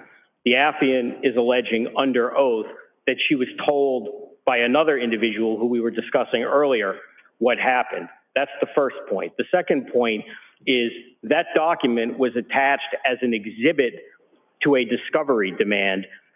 Discovery demand number 4, alleging more reason to believe that there is an obligation for the prosecution to look into possible discovery that is in their possession, custody, or control. If that affidavit were to be stricken, that means literally nothing. They are still obligated to do whatever it is they had to do. And at the time that that motion was discovered until 20 minutes ago, absolutely nothing has been turned over regarding this person who brags about working for the authority. So I don't know the relevance of doing anything one way or the other with respect to the affidavit. Now, that person may very well have a privacy interest because the day after that affidavit was filed, her apartment was essentially covered in personal information about herself that could have only come from someone with access to law enforcement. And almost certainly that individual was subjected to charges of witness tampering, which I believe were actually under investigation and may still very well be. I can't go farther than that. I don't know. Somebody, whoever did this, wrote snitch on her door. So I would suggest in this situation, impoundment of her name is more than appropriate. Okay. Just make 2 points in response. One, I don't think it's entirely true that the affiant was simply relying on recounting hearsay. If she was, that would say something about the credibility of the affidavit as well. But I seem to recall, Your Honor, that at least one point the affiant represented that she was present when Ms. Peter, I believe it was having a phone conversation with Hank Brennan, and that she, the affiant, recognized Hank Brennan's voice because she was familiar with it. So I don't think it was simply a matter of hearsay. The second thing I'd say is that the identity of this person is all over the internet, and was all over the internet at the time it was before you the other day.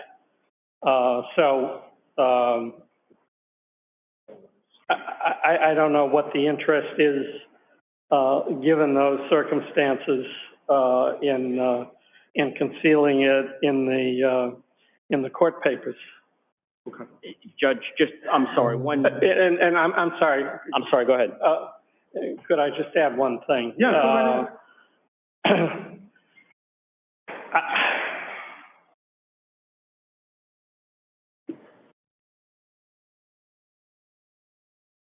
apparently these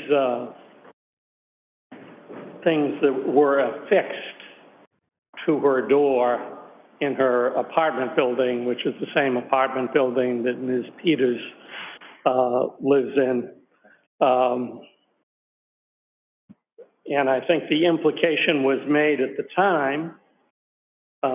First of all, that event was publicized by Mr. Kearney on the internet with photographs of the door in question. And I guess I would just question, Your Honor, the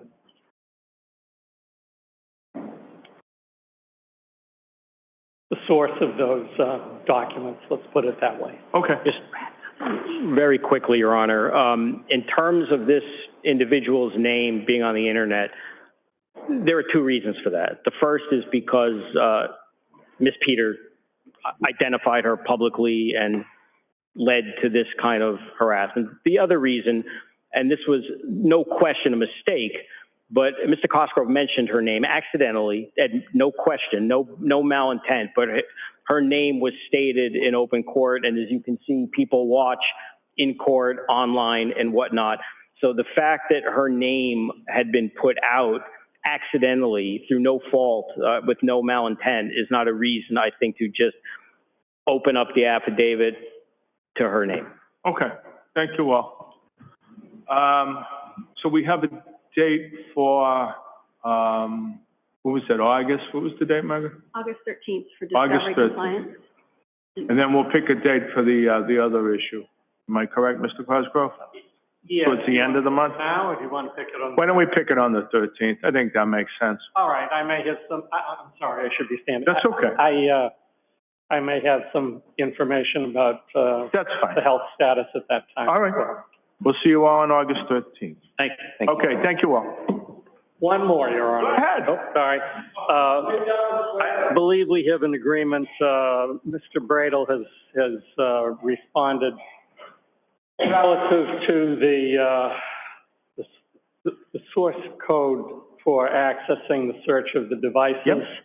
And he's indicated there was the same source code previously provided Lieutenant Tully, and that he would supply it again if necessary. And I've indicated to him that that's appropriate, and I think he should supply it today. So and I Mr. don't think Bradel- there's a disagreement with that. All right. You don't disagree with that, do you? Sure. Yeah, all right, good. I'll see you August 13th. Thank you. All right, take care. Bye. 2 p.m. 2 p.m. Thank you.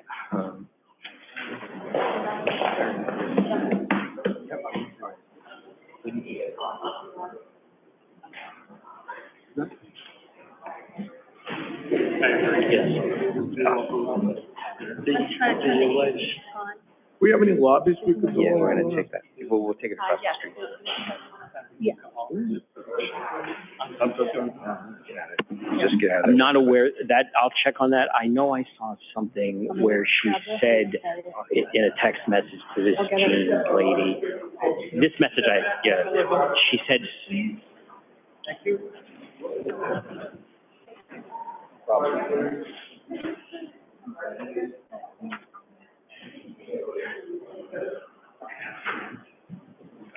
Thanks.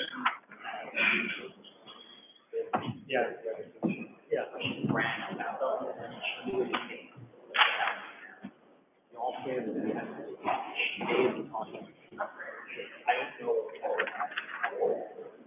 before the court, number 18, Como versus Lokeshwar Kunta. I apologize for that pronunciation. The parties could please step forward and identify themselves for the record.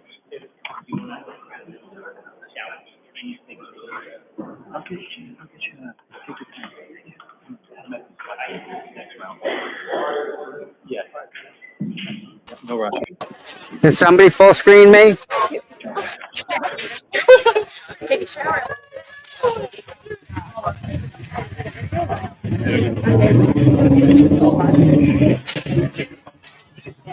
Maybe.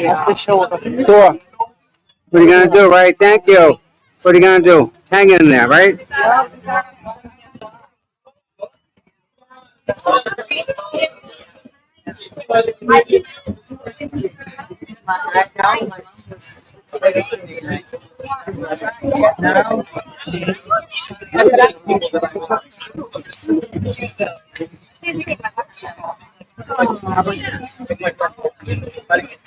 I would. No, we don't.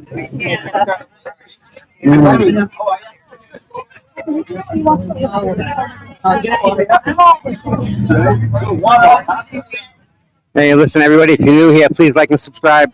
Please.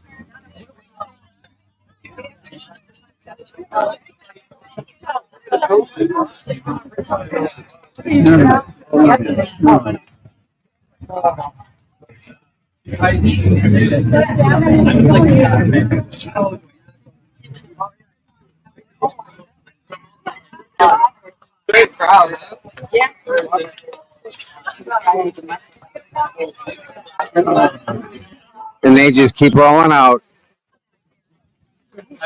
How are you, dear? Good to see you.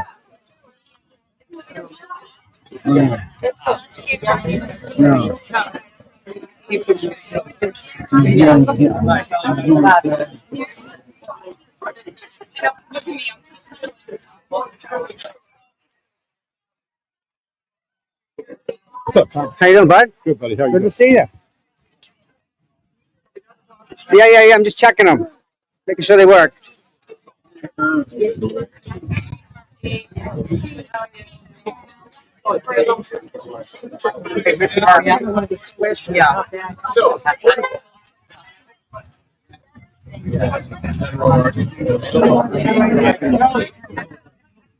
You want any pictures? Let me know.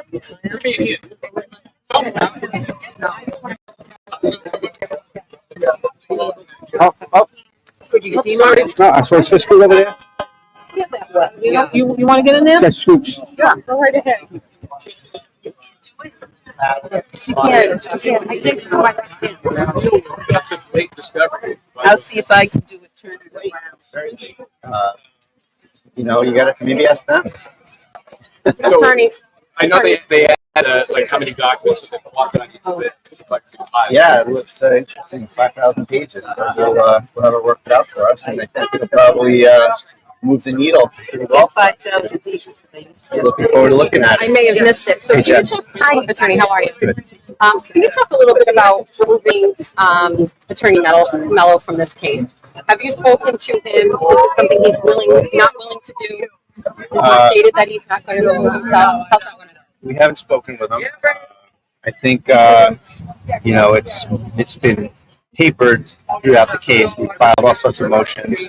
We just want to be heard on it. There's all sorts of issues with it, and we're just going to fall back on the papers that we filed on it.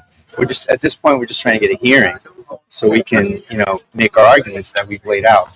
Have you ever seen a case where you've had an attorney that started off, that left the case and is now a key witness in the case? Obviously, based on communications with Lindsay and Kate, this is a very interesting situation. It's unprecedented for me. I've never had a case where a prosecutor got involved with the witnesses and then became somebody that was going to have to be potentially testifying as a potential impeachment witness or a fact witness, getting calls at 3:00 in the morning, while my client is in the house. It is unprecedented. Right. What do you make of the judge's kind of jovial, laid-back vibe today? He seemed in a great mood. He laughed a lot. Yeah. Can we interpret that as him not taking this seriously? How should we interpret this? No. Judge Doolin is the best. I mean, you don't get any better than him. He's been around. He's walked the walk. He was in the DA's office. He's been a defense lawyer forever. He's terrific. I mean, he's so.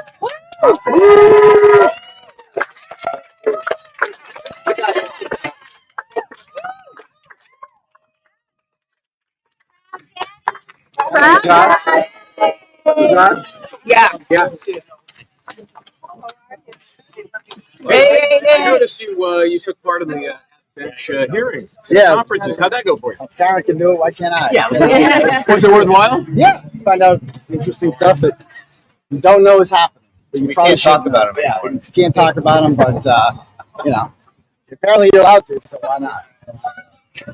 So how do you think it went? Are you comfortable with everything? Oh yeah, it went great. I mean, we've got a lot of stuff out there. I mean, the big thing is there's all this discovery that's compounded, and we've had it for months and months and months, and we can't talk about it. There's no reason not to talk about it. It's in the public interest. It's outrageous, and there's just this cloud of secrecy that exists in Norfolk County where they think they can operate in the dark and do whatever they want, and no one else gets to know except them. And that's just not how the United States of America works. It's not how freedom works. So I think it was a good day. I think Doolin Judge Doolin seemed pretty receptive to it. So, yeah. He told me to tell you guys nothing. Jess mentioned that. She said it's kind of jovial at times, that those sidebars. In fact, I was glad to see you were up there because maybe I thought it would be less yucking it up with the good old boys. But I know how it works. You got the judge, he knows the attorneys, they're together on a lot of different stuff. But with you sitting there kind of monitoring it, did you feel like he took it as seriously as he should? Oh, yeah. I mean, I can't just talk about what was discussed up there, but it was interesting. Aidan, how do you feel about Attorney Mello possibly becoming a witness in this case? He was originally the prosecutor, and now we're looking to have him moved over to be a witness. How do you feel about that? And how do you feel about the integrity of this initial investigation in case, knowing that he may now be a critical part of testimony in regards to these witnesses? Well, it's undeniable that he is a witness. He acted unprofessionally, in my opinion. Instead of, sending these deep people to the police, he acted as their own personal police, and he became a witness. And he's definitely a witness. So. It looked to me like the court was looking for his name in terms of being attorney of record still. I saw the court looking for. Is Mello an attorney of record in this case still? Yes. Yeah, he's still on all the emails. That's ridiculous. Yeah. I mean, why is that? You'd have to ask him. Inertia. He's still cutting a check out of it. You'd have to ask him. Mr. Grado, how was the day for you? Day was fine. Just as far as the Mello situation, there are issues, obviously, but the bottom line is never in 26 years have I ever seen a situation where an alleged victim of a crime calls the prosecutor in the middle of the night or while the crime is happening instead of 911 or the police. Once that happened, he made himself a witness, and that's just the way it is, and that has to be resolved. He's entitled to a fair trial. He's entitled to a trial without conflicts, and we're entitled to call someone who is a fact witness. And the fact that he happens to be the prosecutor, as regrettable as that is not a basis to get a pass. So we fully expect that we will have him removed from this case and potentially subpoena him and have him testify, and I think it will be favorable. We'll see. How confident are you that you are going to receive all of the discovery that you've asked for in 3 weeks? We'll have to wait and see. I take Mr. Cosgrove at his word. He did jump on this late. Other people were involved beforehand, but we're entitled to what we're entitled to, and we're going to get it, and we'll continue to complain until we do. And again, that's the centerpiece of a fair trial. We're entitled to material. We want it. And if you don't give it to us, then that's at your own peril. Can you elaborate a little bit more on your statements regarding Michael Proctor?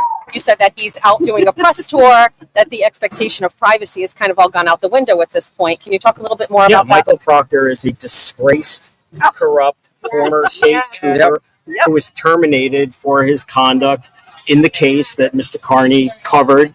And that same agency is the one who arrested him. There are communications which are impounded, I'm not going to get into them, that I think would shed a lot of light onto that. Now, as far as them being impounded for witness privacy issues, this man went on a press tour a few weeks ago and emphatically denied doing anything. We don't agree with that.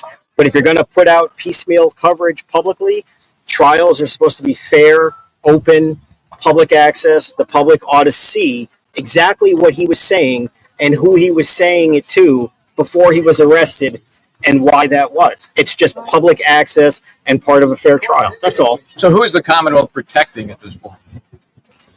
I'm not going to speculate on who they're protecting. They seek impoundment of virtually everything, which is the antithesis, again, of what a fair trial is. There should be a presumption of openness. There should be light, not darkness. But for whatever reason, in this county, in their high-profile cases, they seem to have a presumption of darkness. We don't accept that. All right. All right. Thank you, guys.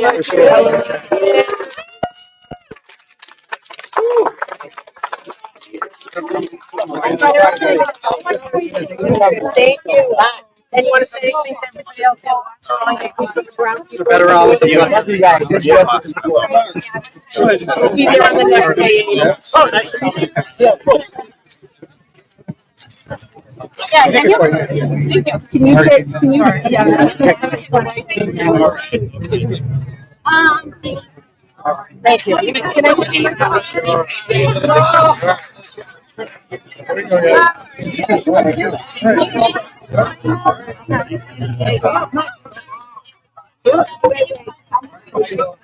I? All right.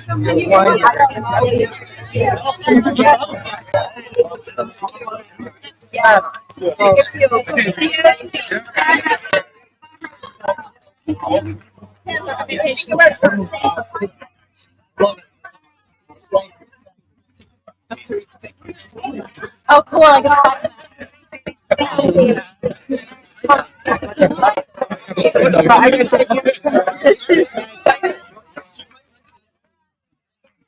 How are you, dear? Good to see you. I love that. No doubt. Love it. How are you? Good to see you. A little bit. Sorry. No, that's all right. I'm so sorry. You okay? No. I got one. You have my number? You have my email? I was. Just tell me about the dog. Just tell me about the dog. I'm so sorry about that. Sometimes, yeah. Listen, God needs pets too, right? My dad and my best friend. There you go. Yeah. How you doing? Remember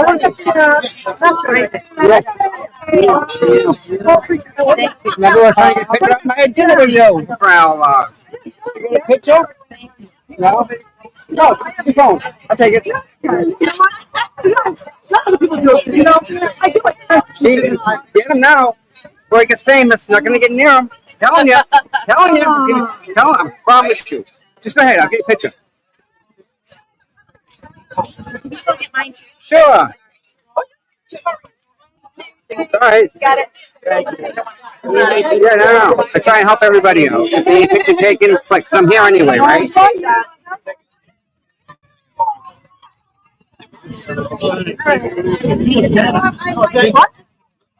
Okay.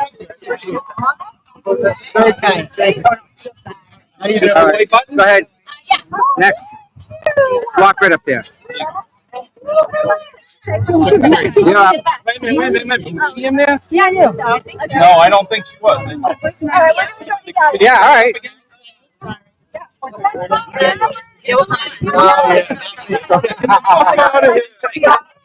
Hey, honey. How you doing? How's everything? Good. Excellent. Good. You made up well today. Good. But finally, right? Nice to see you. Thank you. Is it all ready to go? It's good to see you. Michelle, nice to see you. Thank you very much. All right, guys, get close.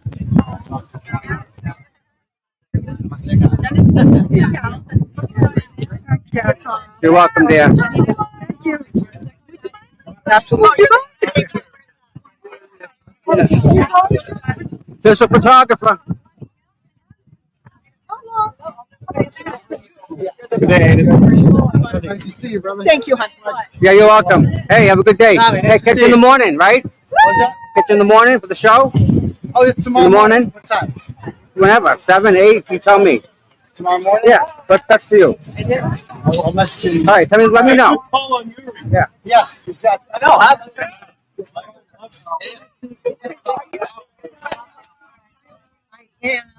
All right, and there it is.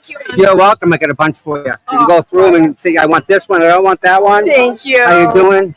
How's everything? You still training? Good, don't stop. Don't. I'll try. Don't. You can't stop. That's the problem. People stop. You can't. Then you get old. You always keep the guard up. Always. And that's not going to hurt you in any way. It's only going to help you in the future. Patience. It's going to teach you all sorts of good stuff. And we want you like an assassin in like 5 or 6 years. You can do that, right? She's got 50 of them for the floor. Listen, keep her going. We're going to make her an assassin. This one. doing 5 miles on the Good? No shit. I can get it done like under an hour each time. That's even better. Wow. See ya. All right. I'm out, guys. Bye. Bye, dear. Aiden's going on the salty bitch. Huh? Yeah. She doesn't know what time yet. You guys stay out of trouble. I don't know about you guys. Yeah. I hear that all the time. So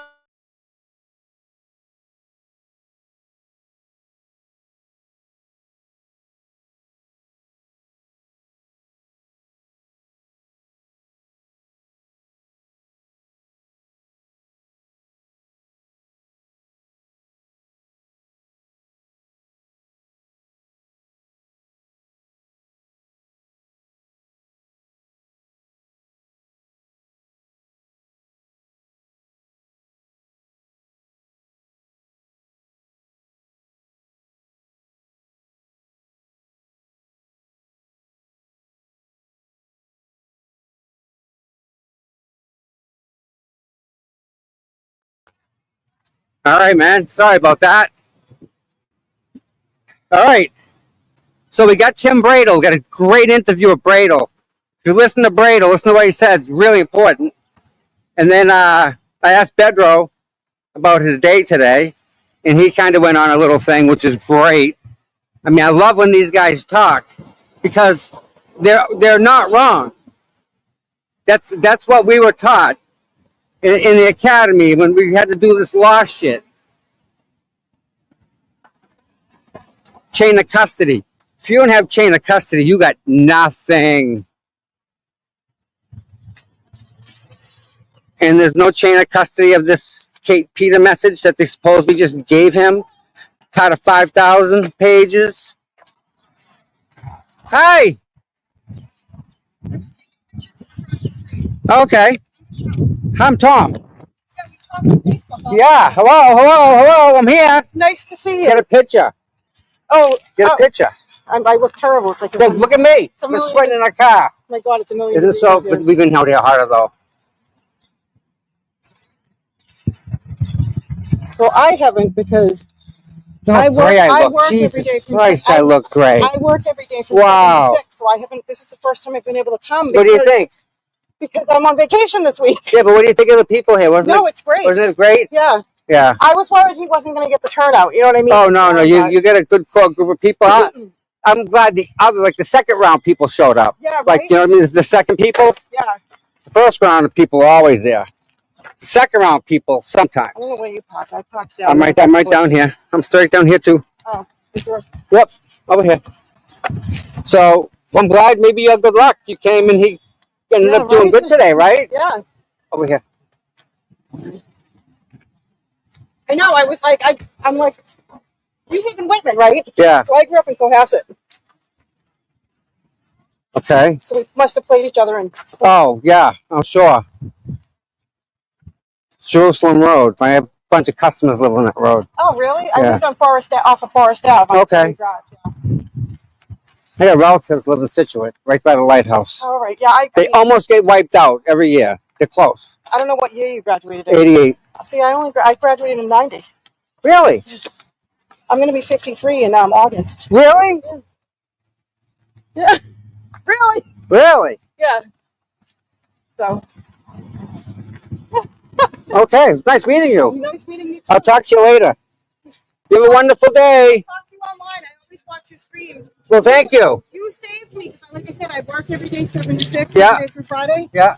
So I did a lot of working from home during the trial. So Sure. I was able to watch the first trial and the second trial, but I watched your stream like every morning, and I watch you and Mike in the morning. Yeah. Well, we appreciate You that. know? So thank you very much. Now you'll know who I am when my name pops up as Michelle W. Now we know. Thank you. All right. That's awesome. Absolutely freaking awesome.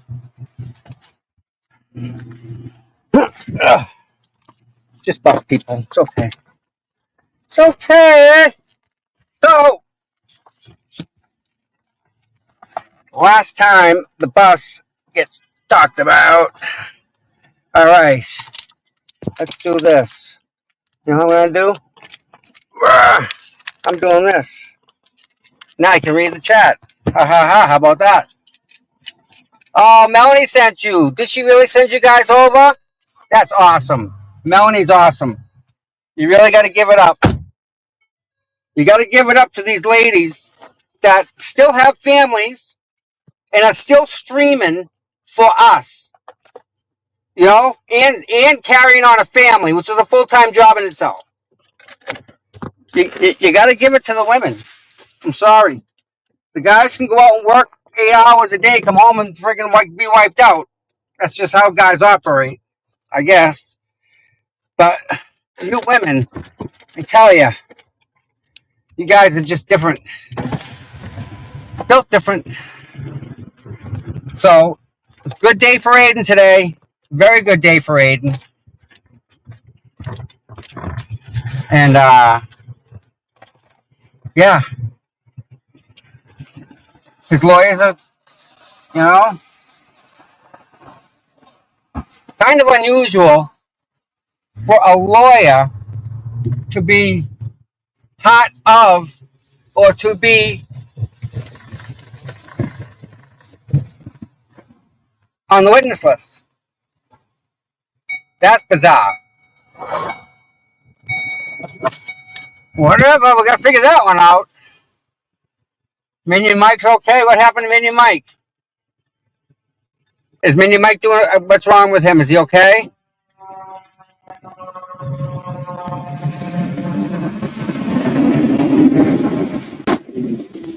Yeah, it's the whole freaking trial to be continued. Everything is. Continue. Come back.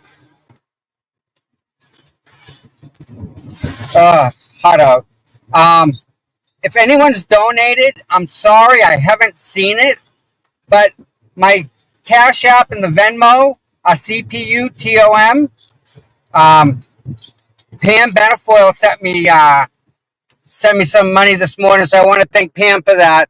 I didn't see that until after I stopped the stream. So, Pam, again, you're just a dynamite person. Yeah, man.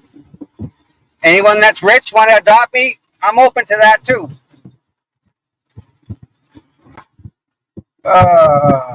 So another kick the can down the road trial, I guess. Just like Karen. Come back. Half a day.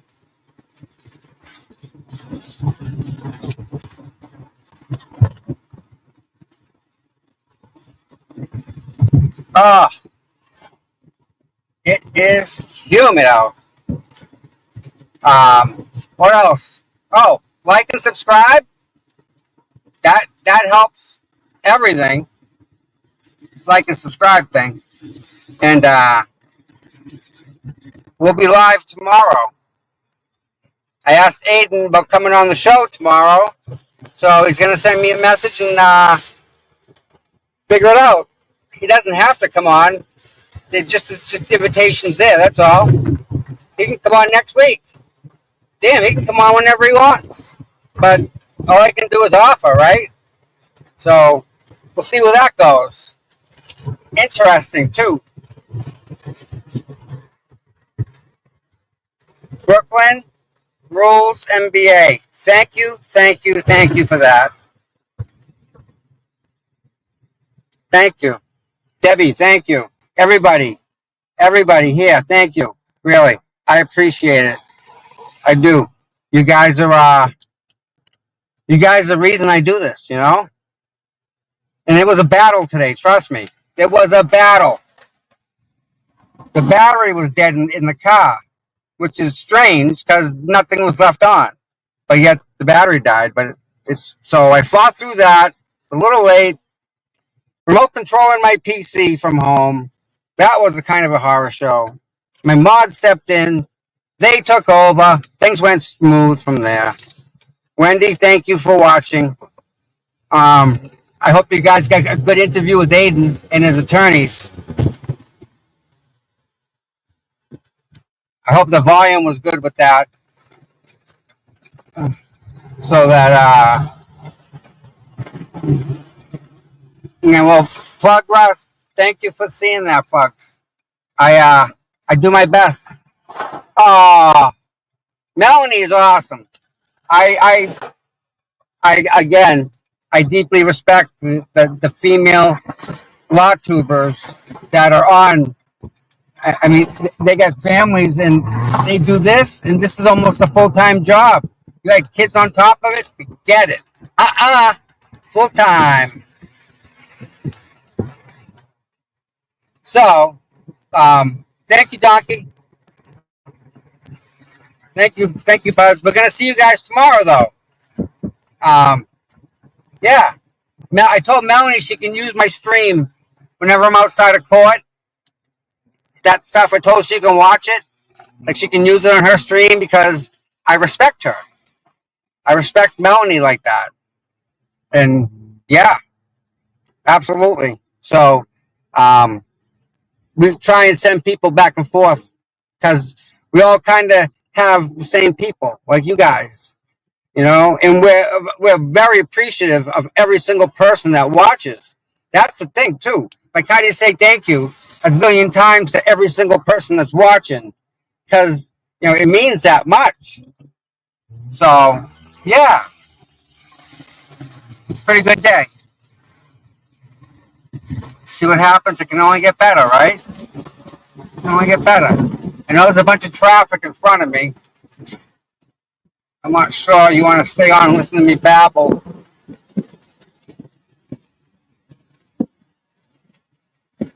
I wonder if I can use Google. No, I can't. Damn it. Well, I could in traffic, but maybe not.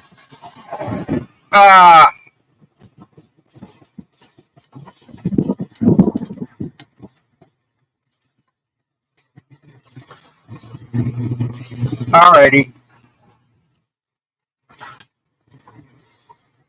Oh, it's been a day, everybody. Definitely been a day.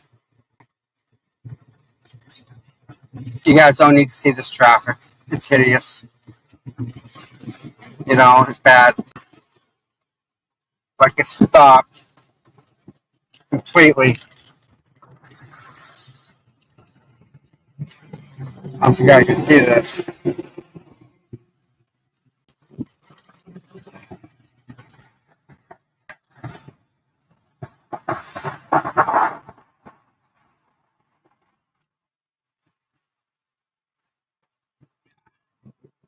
It's bad. Yeah, the scenery ain't bad. It usually gets better as the night goes on.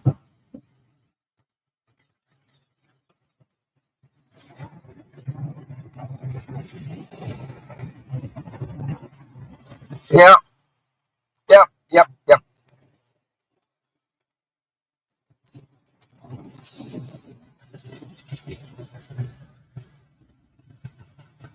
Thank you, Inland Men. I just really hoped you guys could hear it. I was kind of shoving the phone in front of somebody's face, but I don't know. I was hoping the microphone worked good.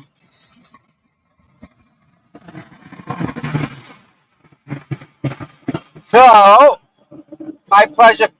Listen, thank you guys for being there. I mean, it's you guys that's the reason that we do this, right? So, all right, everybody. We're going to call it a day. It's been almost 3 hours. This is a good little stream right there. Thank you, everybody, for being here. And thank you for Melanie for sending everybody over. Please repay the love. Please like and subscribe to Melanie's channel. That all helps all YouTubers. All that like and subscribe stuff. It really does help us.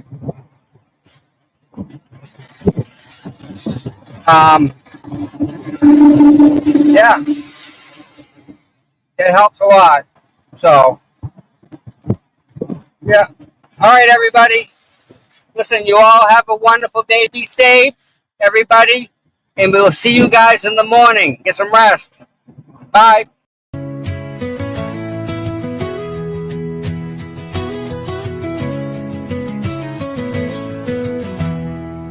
Cold mornings, cracked pavement, courthouse steps. He's there before sunrise while the world still rests.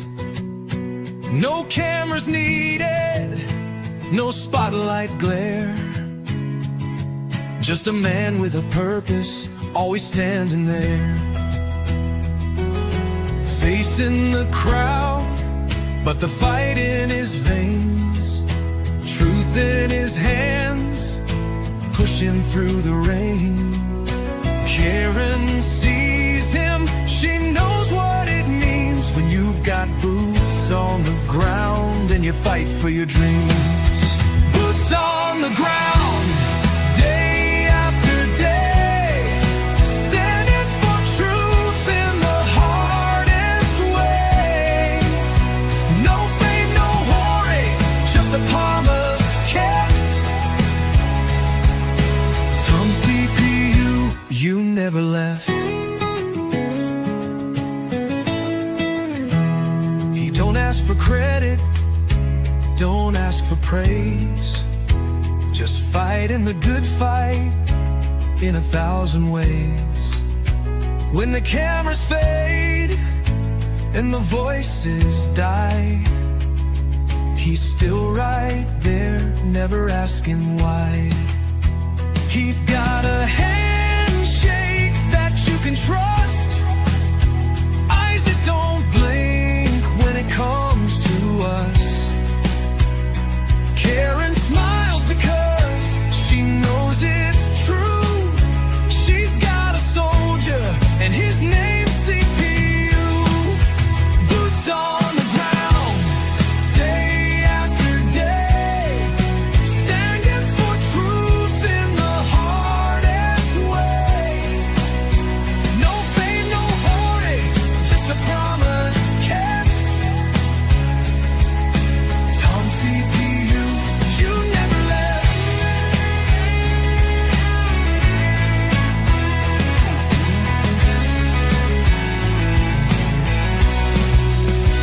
When the courthouse is empty and the crowd's gone home, Tom's still walking, he's never alone. 1,000 steps, a million prayers, because justice don't sleep and neither does he care.